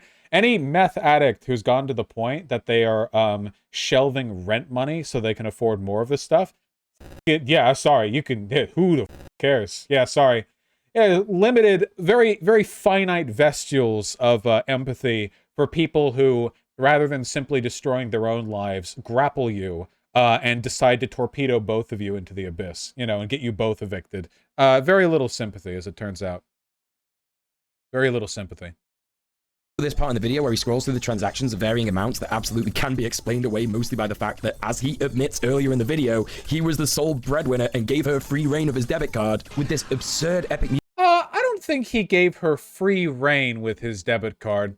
That's not a thing that normally happens. Even if one person has more money, you don't normally get free reign with the debit card. You get to use it to buy things that are necessary or that you can justify the purchase of. Music like he's just solved the mystery of the century as well. It's gross. There's no other way to put it. It's sick. He's a sick misogynist that treats women like shit on and offline. Now, I just want to stress that while this is a really different... These were archived, hidden transfers from my PayPal to her accounts I didn't even know she could do. So that's what these are. All these these are all so this was her using, so this was her siphoning your money to her Cash App and then hiding it so that you couldn't see it. Gotcha. Okay. Totally normal stuff, because you gave her free reign. Yeah, they're archived. See, removed from archive here on the right. Yeah. Transactions of varying amounts that absolutely can be explained away mostly by the fact that, as he admits earlier in the video, he was the sole breadwinner and gave her free reign of his debit card with this absurd epic... So I guess being the breadwinner means it's impossible to steal from you? Music like he's just solved the mystery of the century as well. It's gross. There's no other way to put it. It's sick. He's a sick misogynist that treats women like shit on and offline. Now, I just want to stress that while this is a really difficult part of the video to go through, I did want to add a little bit of comic relief in here for people, because what kind of a content creator would I be without anything like that? So, here you go. This piece of shit 100% deserves to be put through a relationship with Bad Bunny. That's true. Because if I remember correctly, Bad Bunny's super into super, like, manly men. Not here. And he's clearly, like, ripe for abuse, you know, like could be easily bullied by any woman who was remotely unethical. I think they're perfect for each other. They should be miserable together. Where's that Mike Couch clip? Mike from Redacted. Where's the clip? Mike's just telling her. Yeah. That just feels good. Oh my god. Yeah. Feels good. What did you just do? Nothing. Why is this couch now moved? Did you just hit the couch? No, you just moved the couch back. I just nudged it. I'm sorry. It's just a basically every time they were on camera together, Bad Bunny would bully the out of Mike from PA because she's an abusive piece of shit. And he's also a piece of shit. But in this case, he's less of a piece of shit. Interpersonally, Bad Bunny is way more of a piece of shit than Mike from PA, like several times over. So he got, like, really frustrated after being bullied by her and punched the couch. Should have punched Bad Bunny. Go out with a bang. I didn't hear from him at all, except when he would text me to complain about how awful his mum's house is, and how she won't let him go anywhere, and how he's miserable because she won't get him any vapes or weed cartridges. He would only text her about that shit. Oh, come on. Did you see that punch? He couldn't have even fluttered her eyelashes. Barely even constitute violence against her face. It would have been, like, equal against his fist. Is an actual winner. And to be honest, that is on brand, considering a lot of the stuff that we've already gone through. Anyway, let's dive back into this cesspit. When Xan talks about Emily, the friend that Lani had who fell out with her and apparently exposed her gambling and meth problem, I'm skeptical at best. This is a man who's shown his ass regarding how he makes things up about women who he doesn't like so often that you'd have to forgive me that I'm doubtful, even in the existence of this person. But let's do a Debate Bro classic and play devil's advocate. I'm sure all of them are here. 1 hour and 7 minutes. Into the video. Yep, they're all gonna love this shit. Let's say that this Emily person does exist, and that Xanderhal's right about how Lani stole money off him, and that she's got a gambling problem, and she's addicted to meth. Notice how... Okay, so I want you to think for a second about the construction of this video. Have you noticed that the construction of this case that he's building against Xanderhal is being done backwards? Why the f*** is he investigating... First of all, wait, structurally, what about meth? What about meth? Wait, what? He didn't mention meth at all. He was recalling Lani's account. He completely ignored Xanderhal's account. He hasn't mentioned meth. He hasn't brought up Xanderhal's accusations. He claims that he wants to get to the bottom of this, but he hasn't established what claims Xanderhal's even making about the case. So now he's like, now we'll get to the bottom of this. Well, you haven't said what we're getting to the bottom of. All you've been doing is railing against Xanderhal on Lani's account. Second of all, why would you investigate whether these claims are true after spending 20 minutes attacking Xanderhal over them? Properly nanners, this guy, isn't he? That's got to be it. This is a genuinely incompetent construction of the video. It's not just that he's retarded. Sure. It's not just that he's unethical. Sure. It's that the way this video has been constructed doesn't even serve his own agenda. So, You see, what these leftists in Xanderhal's community who have, for example, demanded Lani do drug tests, harassed her, accused her of grooming him, even though the power balance is in Xanderhal's favor in every single instance of the relationship, and made her online life a living hell after this video's publishing, don't understand, and again, this is the fault of Xanderhal and other debate nerds, is that punitive justice, especially financial violence, aka making someone homeless, or like stealing thousands of dollars from them and getting them evicted, maybe, is not justice. You don't just... Wait, did she say that Xan was older than him? Become a cop when someone has issues like that. You know better than any cop in the police forces of America or the justice system. Holy shit, touch grass, the lot of you. I swear to God. Apparently this Emily also accuses Lani of getting her ex-boyfriend evicted by not paying the rent on time. This man calls himself a leftist. A leftist. What? What? As someone in a tenants union, I cannot stress enough. The only people who evict anybody in this world are either landlords and/or the cops. Wait, is he actually retarded? Wait, does he not understand? Paying the rent on also accuses Lani of getting her ex-boyfriend evicted by not paying the rent on time. This man by not paying the rent on time. Lani's not paying the landlord on time. Man calls himself a leftist. A leftist. As someone... He thinks the landlord is Xan. He thinks that Xan was collecting rent to him from Lani. That's what he thinks. That's the only explanation for what he's saying. When he heard Lani wasn't paying the rent on time, because why is he attacking Xan for the landlord evicting them? In a tenants union, I cannot stress enough. The only people who evict anybody in this world are either landlords and/or the cops. Well, yeah, that would be... The idea that this man thinks that it's a tenant's fault when they get evicted boils my blood. Never mind. His actual position seems to be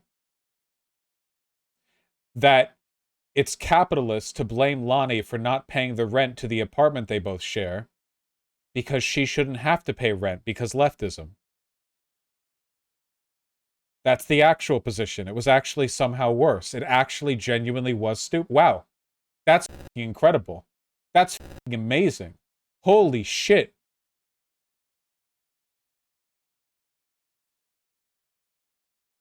How the hell can you call yourself any kind of leftist when you've got an opinion like that? I'd love to hear what Bernie, who apparently Xan, really hoped... Like literally, like a mom isn't feeding her kids, and then this guy's like, when people starve, that's because of the state. It's patriarchal of you to think that a woman has to be responsible for the upbringing of the kids inherently. Like, what are you talking about? Would win in the DNC nominations would have to say about that. Also, Xan then going on to say that when Lani said she got evicted because her ex was hitting her and abusing. What? Can you call yourself any kind of leftist when you've got an opinion like that? I'd love to hear what Bernie, who apparently Xan really hoped would win in the DNC nominations, would have to say about that. I am Bernie Sanders, and the American people are tired of people blaming women for not paying the rent and getting everyone evicted. It's okay to not pay the rent and get your partners evicted. Spend that money on methamphetamines and Uber Eats. Also, Xan then going on to say that when Lani said she got evicted because her ex was hitting her and abusing her and they were being so loud when they had fights that they got too many noise complaints, he of course says, well, Emily said she made it up, so obviously she did. You f***ing piece of shit. He goes on a lengthy diatribe now. What? I don't... Okay. About credit scores and his hopes and dreams of being able to move to Seattle. And honestly, I just kind of tuned out at this point. It was like 3 a.m. when I was doing this bit in the script, and after every... Thank you for acknowledging that you did your research on this, like, disinterestedly. Everything that he has done to his ex, I honestly do not care, dude. Like, this guy is... So yeah, the incredibly sincere investigation into the facts of the matter. So focused on, like, not getting an eviction because it would harm his credit score. I'm just like, bro, you made someone homeless. No, she made them homeless. So wait.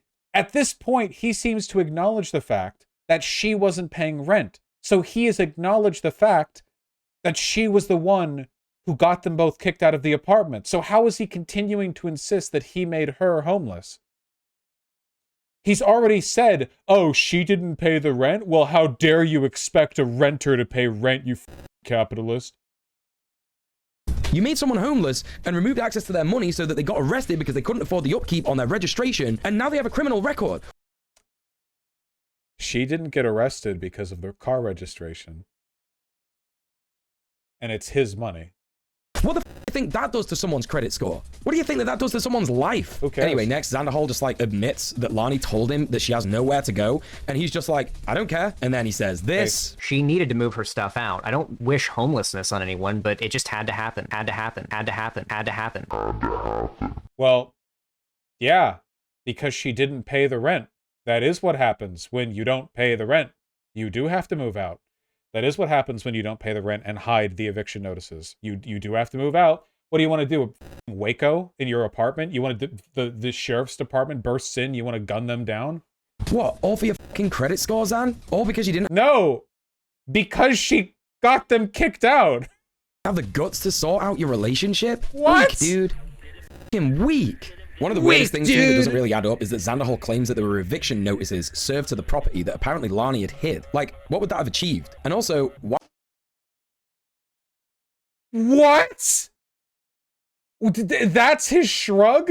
He's just like, oh, what would that have achieved? Well, maybe hiding the eviction notices would hide the fact that she'd been using the rent money on something else? Maybe? Why would she not have mentioned in her twit longer that she would have been worried about getting evicted from the apartment by landlords? When it came down to it, she was because she was lying and stealing the rent money? evicted eventually anyway. Now, in a twit longer, she claims that Alex and his mom changed the He literally just asked, why would she lie about something and then lie about it? That he literally just said that. That is the thing that he just said. locks of the apartment so that she couldn't get in when she got out of jail. But honestly, knowing landlords as well as I know them now with the work I've done for the tenants union, it's possible that I wonder if this guy's like thinking at all. Out of the jail, I could be wrong on this one. I do not think the police will throw you in jail if you failed to renew the licensing on your car. I think normally they give you a ticket and they give you either a court to appear or a time to appear in court, or they'll cite you, or you can pay online or something like that. I have never heard of somebody being thrown in fucking jail over that. Though I suppose it would vary. You know, a lot of stuff can happen. So it's almost like she got in jail for something else. Every ticket leads to jail if you refuse to pay. Yeah, but that's not what he said. He didn't say she had unserved ticket there. She said that, or he said that she had just been pulled over without having renewed those the licensing. the landlord would have just done that, possibly because Xanderhal ended the tenancy and kind of like forced all of her stuff to get locked up. But anyway. What? Xanderhal ended the tenancy and forced her stuff to get locked? That's not how it works. Everywhere in the United States, tenants have rights, a given length of time that they can continue to occupy a property before they're legally evicted. I don't know, were they in California at the time? Look, I don't want to get into the specifics of tenant law, but the idea that Xanderhal can just wave his hand and kick Lonnie out is not true anywhere in America. Anyway, it's by the by. And to be honest, I guess it's possible, but I don't know why she'd lie about this, as she doesn't exactly try and vilify Xanderhal in this twit long. In fact, at the end of it, she actually pleads with him to get in contact with her to sort all this mess out. She even says at one point, to be clear, I'm not saying all or even most of this is Alex's fault. He isn't required to help me, but it feels like he is trying to make the hole I'm in impossible to dig my way out of. Abusive partners never beg for their exes to contact them. That's a thing that has never happened. Also, what's he playing at when he shows this Instagram exchange? Does he think this makes him look like a good person? Let's see. So you'll not be following the order to vacate the apartment, left the door. I just called them and said your message. You're just confused. Can you screenshot? Can you figure out? Can you just call me for a minute? I'm not trying to manipulate you. I swear, I'm just really lonely and I miss Luna. I'm scared and alone. And I want to hear your voice for 1 minute. Please, please, Alex. At least say no. I'm sorry. I'm just lonely and it sucks. This screams red flag to me right off the bat, by the way, because under the circumstances taking place here, the last thing I would ever say is lonely. If Zan was really just kicking her out, Mind you, not a person that attached, considering the fact that she's just running out there, spending nights in other people's places and not texting back, you know.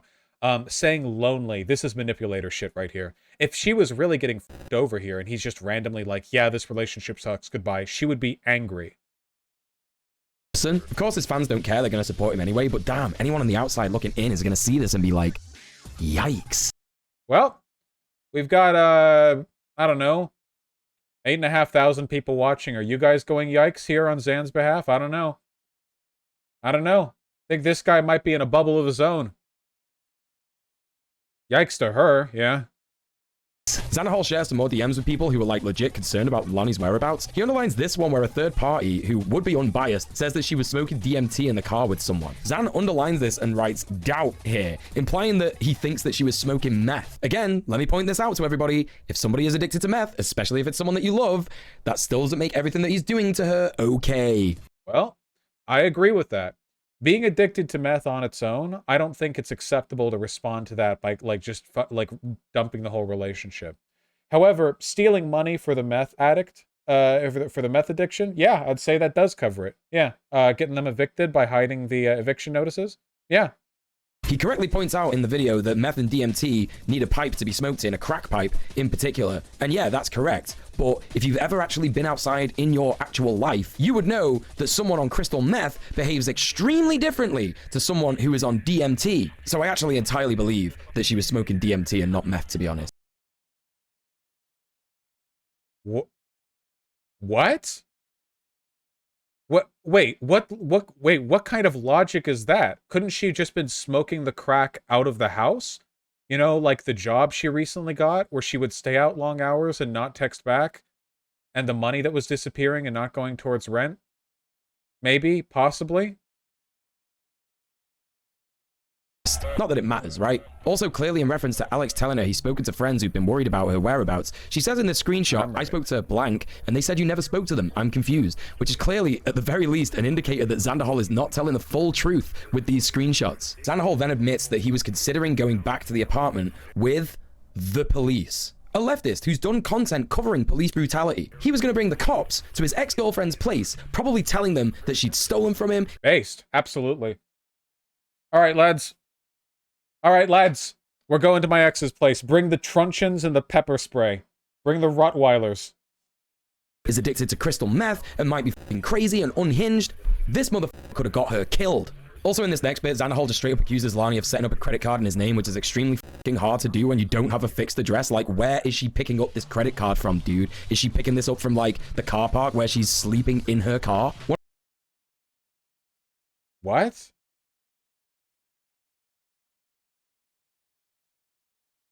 Maybe she did that before they got evicted? You can also have a fixed address after... No, nothing. Never, no. One of the first things that he says in this video is that he noticed that money was getting drained out of his PayPal account to an unknown source, and that he didn't believe Lonnie when she said that he might have got hacked. But I've had my PayPal hacked before. A literal Russian child hacked my f***ing PayPal in 2014 because I didn't know... Are you retarded? What I was doing. The little shit used it to pay for gaming subscriptions. It was extremely funny. And in fact, when I contacted PayPal, they sorted it all out immediately. It was pretty good, to be honest. But what I'm trying to point out with this anecdote... Okay. So... is that actually, it's entirely possible that someone could have stolen Xanderhal's identity and taken out a credit card in his name. Not just Lonnie. Next is more unfounded... So, Lonnie wasn't paying the rent. The money was disappearing. Xanderhal uncovered evidence of her sending money to her Cash App through his PayPal and archiving it so he wouldn't see it while browsing the transactions. Spending more time out. Later gets arrested for meth use. And coincidentally, a bunch of other adjacent financial drainage is taking place because of Russian hackers. And somebody trying to set up a credit card in his name using his address. Something they just had. Okay, gotcha.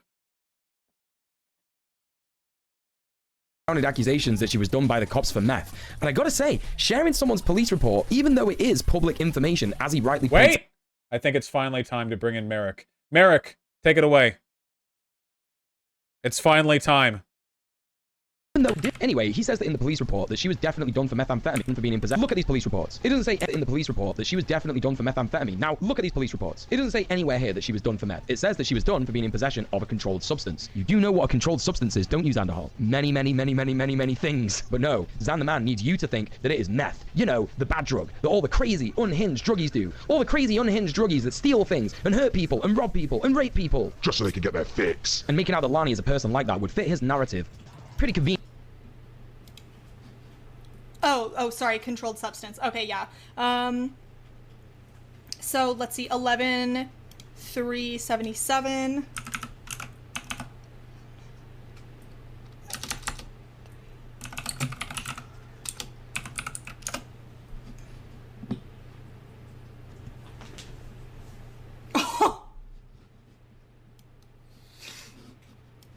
Oh my god. Oh my fucking god. No fucking way. No fucking way, look at that. Well. Possession of methamphetamine. Somebody clip this. Somebody needs to fucking clip this. And somebody did, Merrick. Well, I guess that settles that, doesn't it? Cops lie about the drugs that they catch people with all the time. Just because she got written up on a charge of methamphetamine possession doesn't mean she actually had methamphetamines. This is cop behavior. Cop. Marxist London. Pigeon, you want attention? Yeah.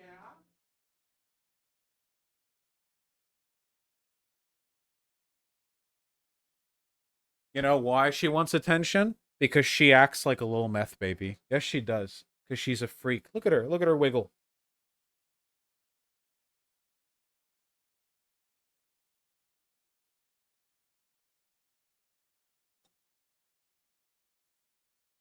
Wiggle. Ooh. What a leg move.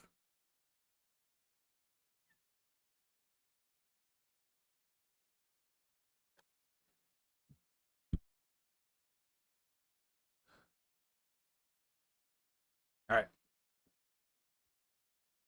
Get out of the way of my chair.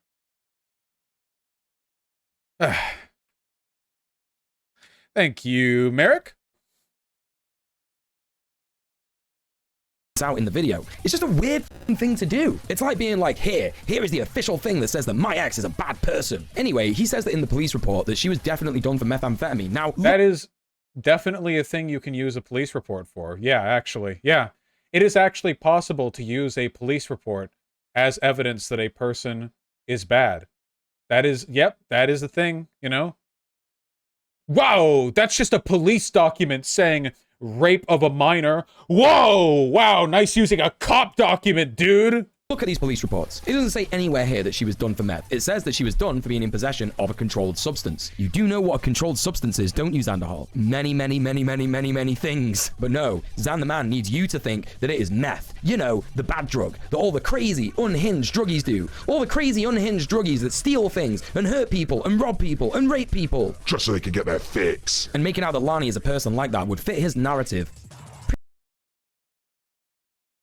Also, it said meth in the number of the charge. Pretty conveniently, wouldn't you say? Xanderhal then tells us that he went back to the apartment while she was in jail, and is delighted to tell us that it looked like the aftermath of a frat house party. I'm pretty sure that Xanderhal didn't go to college, so I don't know how he knows what an actual frat house party is, but it's a common expression. Anyway, that's by the by. And to be honest, if I'd have gone through the shit that Lonnie had gone through, I would not have an incentive to clean up that house. I would be fucking devastated. I'd probably spend a lot of time just like in bed. Hell, I find it hard enough to clean my house in general with ADHD. And trust me. We don't care. We know you're a mess. We already know. We know everything is difficult for you. Please. Having ADHD and OCD is a fucking trip. Oh, fucking God. So next he says that he found like some beakers and jars that were in shrink wrap. kind of implying that he thinks that she was going to be synthesizing drugs in the apartment, but probably what was more likely is that she was going to use it for like Etsy store stuff that I think she was doing on the side, because it kind of looks like she was doing that stuff anyway, according to this Twitter post. But honestly, at this point, it really does sound like he's trying to LARP his own Breaking Bad made-up fantasy. With no clips provided from Xan, there's nothing to respond to here. She was charged with meth possession. Even references the show when he's talking about this, and what I want to point out, by the way, is that Xanderhal and his community seem like obsessed with evidence, even if it is like questionable at best. So why do we not have a picture, Xanderhal? Where are the pictures of this supposed meth lab that Lani was making in your ex-apartment? Like, Xan, did you ever claim that she made a meth lab in your apartment, or is he attributing this statement to you so he can accuse you of not providing evidence for a claim you never made? Obsessed with evidence. I did not say she made a meth lab. Yeah, I figured that. That'd be a pretty hyperbolic statement to make, I assume. The impression I got from Breaking Bad was that it's actually pretty tough to make a meth lab. if this happened to me and I went to an old apartment and found some stuff that I didn't recognize in there and I was worried that it was like weird, I would probably take a picture of it so I could ask people and be like, yo, what the f is this? He then next talks about how he starts removing all of his possessions. Did you just do that at a person's apartment? Okay. Clearly trying to make a statement here that even though they had the agreement that Lani was able to spend his money on the things that she needed, that now all of these things are his, actually. Oh no. Oh, you thought that actually I was being nice and these things belong to you. No, they're mine. Correct. Yeah, wait, that's the right respect. Yeah, correct. Hey, you thought I was being nice to you and that we were sharing these things? Nope, not anymore. Mine now. Yoink. Yeah. That's, yeah, correct play. 4D chess right there. Absolutely. I mean, the thousands that she stole from him, I guess, remain hers in the form of meth she smoked. So, you know, she's got that one on him. They're fucking mine. And the way he then talks about how he just went back to his normal life, pretending that none of this stuff happened, is just so disgusting. Where is his empathy? My God, no debrief, no makeup sex, just...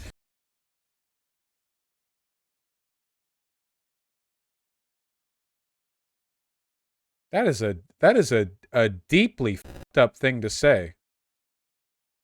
I know this guy has like never felt the touch of a woman, and that a lot of this video is him trying to prove to his, you know, the women who have put him in the friend zone that he would be a good partner, but that is a deeply weird thing to say.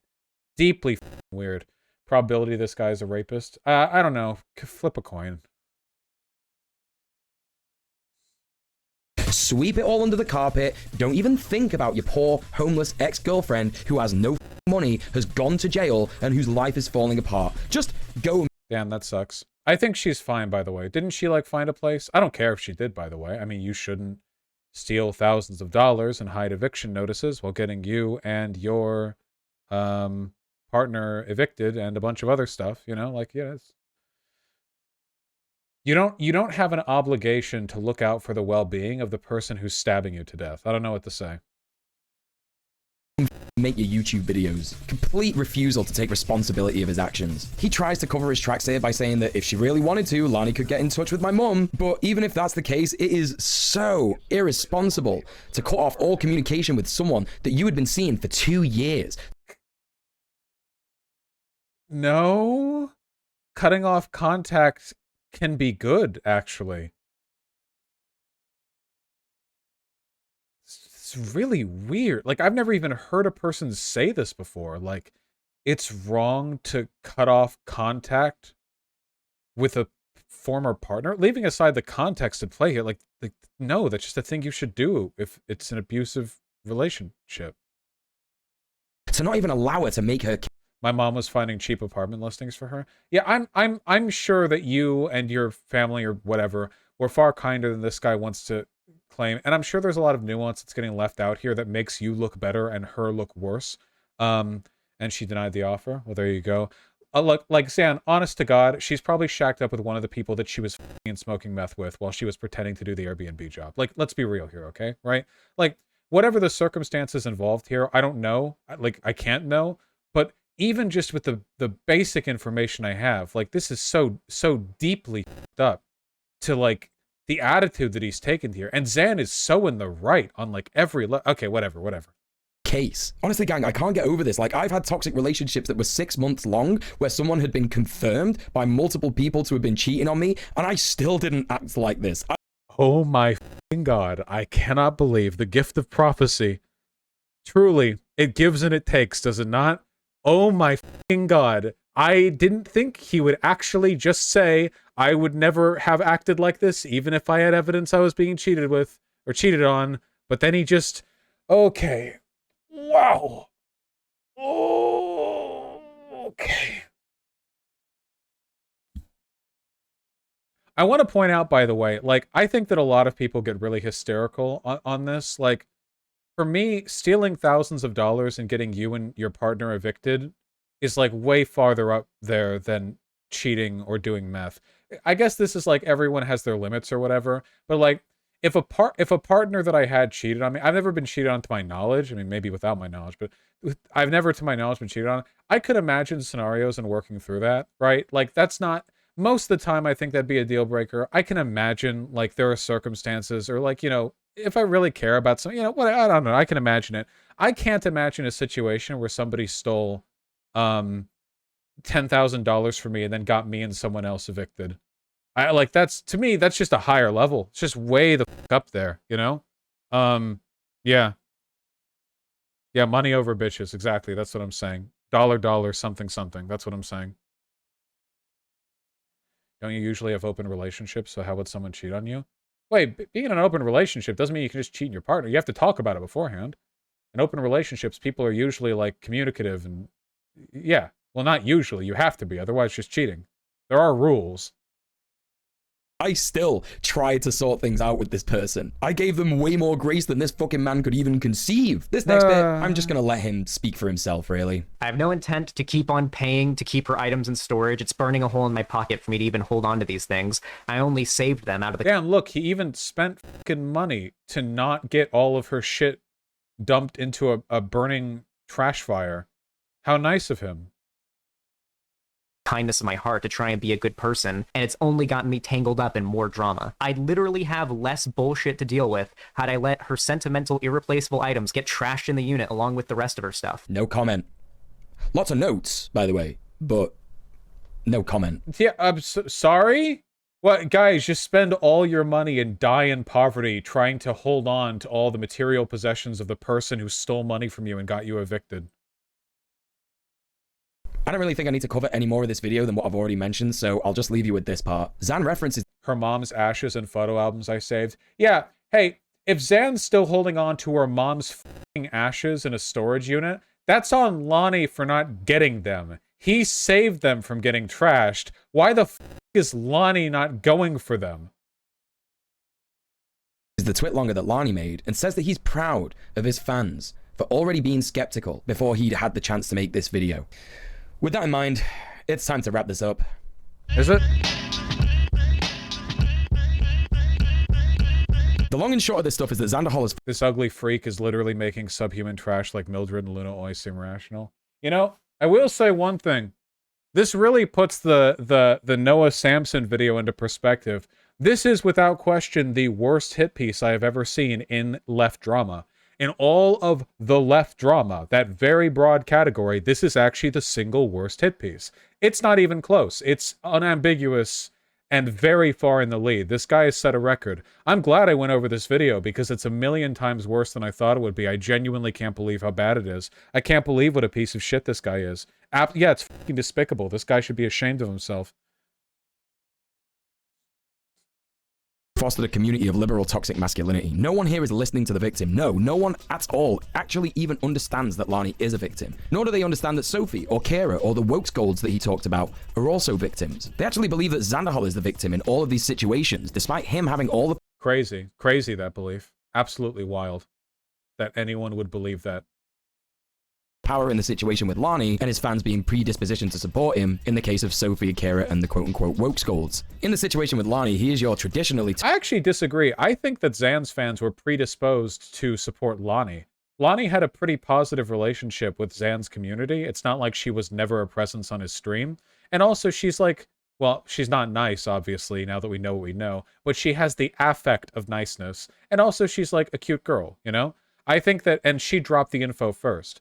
Under those circumstances, people generally tend to be more sympathetic towards the person who speaks first, and, let's be real, the woman. So yeah, I don't think that things were like super skewed in Zan's favor. That's the reason why Zan made that giant video. I know for a fact that Zan was flop sweating over there because he knew that he had to give the best possible case for his side of the situation, because people would be uncharitable towards him by default. And obviously they were, given this video, but you know. Toxically masculine, head of the household manly man. His community clearly have a sheer lack of understanding of material conditions, human rights, drug use, state violence.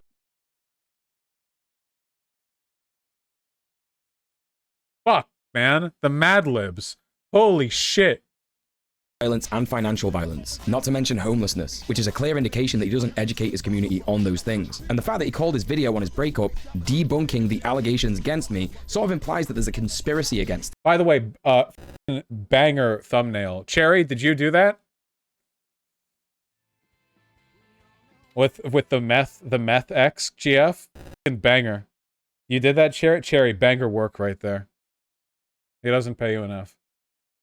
This is a narrative that he falls back on a lot in his attack hit pieces on people like Sophie and Kira. I imagine he thinks this conspiracy exists because of all the other people on the online left who dislike. So, again, an altercation between two people, by definition, cannot be a conspiracy. It's not possible for that to be the case. A conspiracy involves multiple people conspiring. Like him for fairly credible reasons. All the things I've mentioned in this video, plus a lot of other stuff that I simply can't mention because otherwise this video would be hours long. Man, I genuinely do think that this is worse than the Cat Black thing by far. The Cat Black thing was not as bad as this, not even close. The Cat Black thing was really bad, you know, but the Cat Black thing could mostly be summed up by her not listening to Whitey and her liking white dick. That was like summing it up or whatever. This is like what's that song that people play over the conspiracy YouTube memes? You didn't have to cut me off. That one? What's that one again?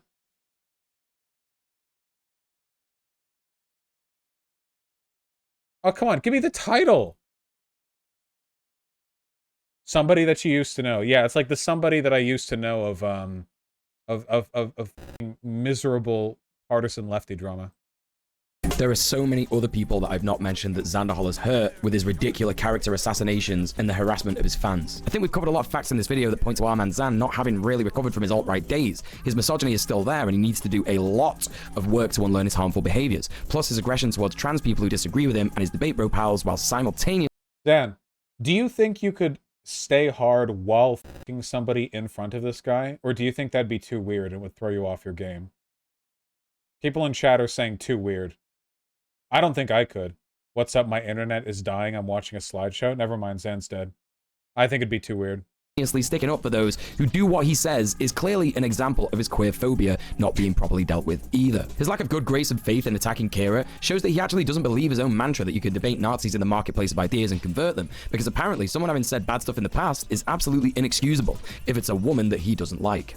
When Xan attacks people he doesn't like, there's a whole lot of projection going on. He calls Kira a terrible person who doesn't deserve redemption from her days as an alt-writer. He says that Sophie might have some good political opinions, but she's a terrible person. He calls Lani a master manipulator and implies that she was a terrible partner. He says that woke scolds are mentally ill people who need validation from the internet because they never go outside. These are all things that could be applied to Xanderhal himself. All this coupled with a refusal... Got him!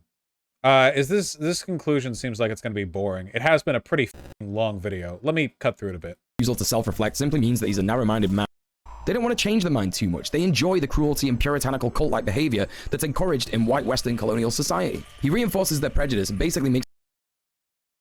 Do you think if we threw this guy in like India or Bangladesh or like Rwanda or something, he would be like hogging and soy-facing over how he's finally escaped white Western colonial patriarchy, and he could enjoy like 5 minutes of getting sunburnt before somebody decks him and he has a concussion? I don't know, man. They would beat him to death. Well, to be fair, given how this guy looks, they might think that they might beat him thinking that he's like holding off in a pot of gold or something, you know? They might think this is some kind of like local spirit. I know that if I saw this guy in real life, I would probably do a double take on the gnome pill. Xan looks really good with the bleach hair, man. He looks dope. aggressive opinions about race, gender, and sexuality, the dogpiling he encourages on marginalized people pretty much cancels out the perceived good work that he does. But there's a reason for all this being the focus of the content. We already know Zan's got such like a crazy wide chin, you know?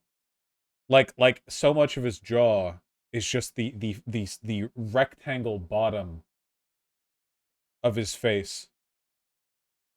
he was struggling for money living out with Lani, and of course he knows that having centrist drama-based content is a lot more lucrative because, well, simply put, people are ghouls and they love that shit. The debate scene is something that reinforces this observation because people like Destiny and Vaush rake in... Holy shit, look at this level right here. It's me watching DJ Mule, watching Destiny, watch... Is that Mr. Girl? Watch me? We need another layer. Sizable incomes for having paper-thin positions and wildly fluctuating moral compasses, which reinforce the biases of their mostly centrist neoliberal viewers. And people love the oh, the trans water guy. Oh, that was a good one. Drama, the blood sport of the debate community. And ultimately, it doesn't get us anywhere. As mentioned earlier, there is no actual evidence that says that debate stops people from having bigoted opinions, nor does it stop them from hiding them. No, lots of people let those opinions out when somebody upsets them, as we've seen with our Zanny man. My friends Sophie and Kara have spoke to me in private about the harassment that they've gotten from Xanderhal's community. I'm sure. And it is f***ing heartbreaking. These are not people that need any more shit in their lives, Xanderhal. These are phenomenal people and allies who would have supported you and fought for you if you'd only just done a little bit of work to unlearn those harmful behaviors. Take some criticism on the chin and apologize. It's that shit. All right, lesson to any lefties who are watching this right now. Never apologize to these people. They are f***ing worthless pieces of dog shit and they don't deserve anything from you. Even if you're in the wrong, don't apologize to them. That's how bad they are. If you're ever wrong and they're right, it was cosmic coincidence, okay? It would be like apologizing to a tree because you walked into it. In the grand state of things, they are so low on the totem pole of worthwhileness in this space. Like, just don't even worry about it. Their opinion should have no effect on your behavior. Debate bro mentality you've got of never conceding and never showing weakness. It doesn't help anybody, including you. I actually started making content. Exactly, Somneostatic. If they're right, apologize to yourself. I agree completely. Apologize to yourself for ever having been intellectually bested by these f***ing mushrooms. In the debate circuit because of the tweet that Sophie made that you unceremoniously blasted and sent your community after her for. I already knew that debate bros. Alright, this bit at the end's bro. I'm a skeptic. Were a foul when Xanderhal talks about why he started streaming extremely harmful behaviors. Harmful behaviors. People are taking matters into their hands for this. No, but seriously, thank you so much to my patrons who supported me. This video couldn't have got done without you and the supporters that I've got. We have to go after the patrons.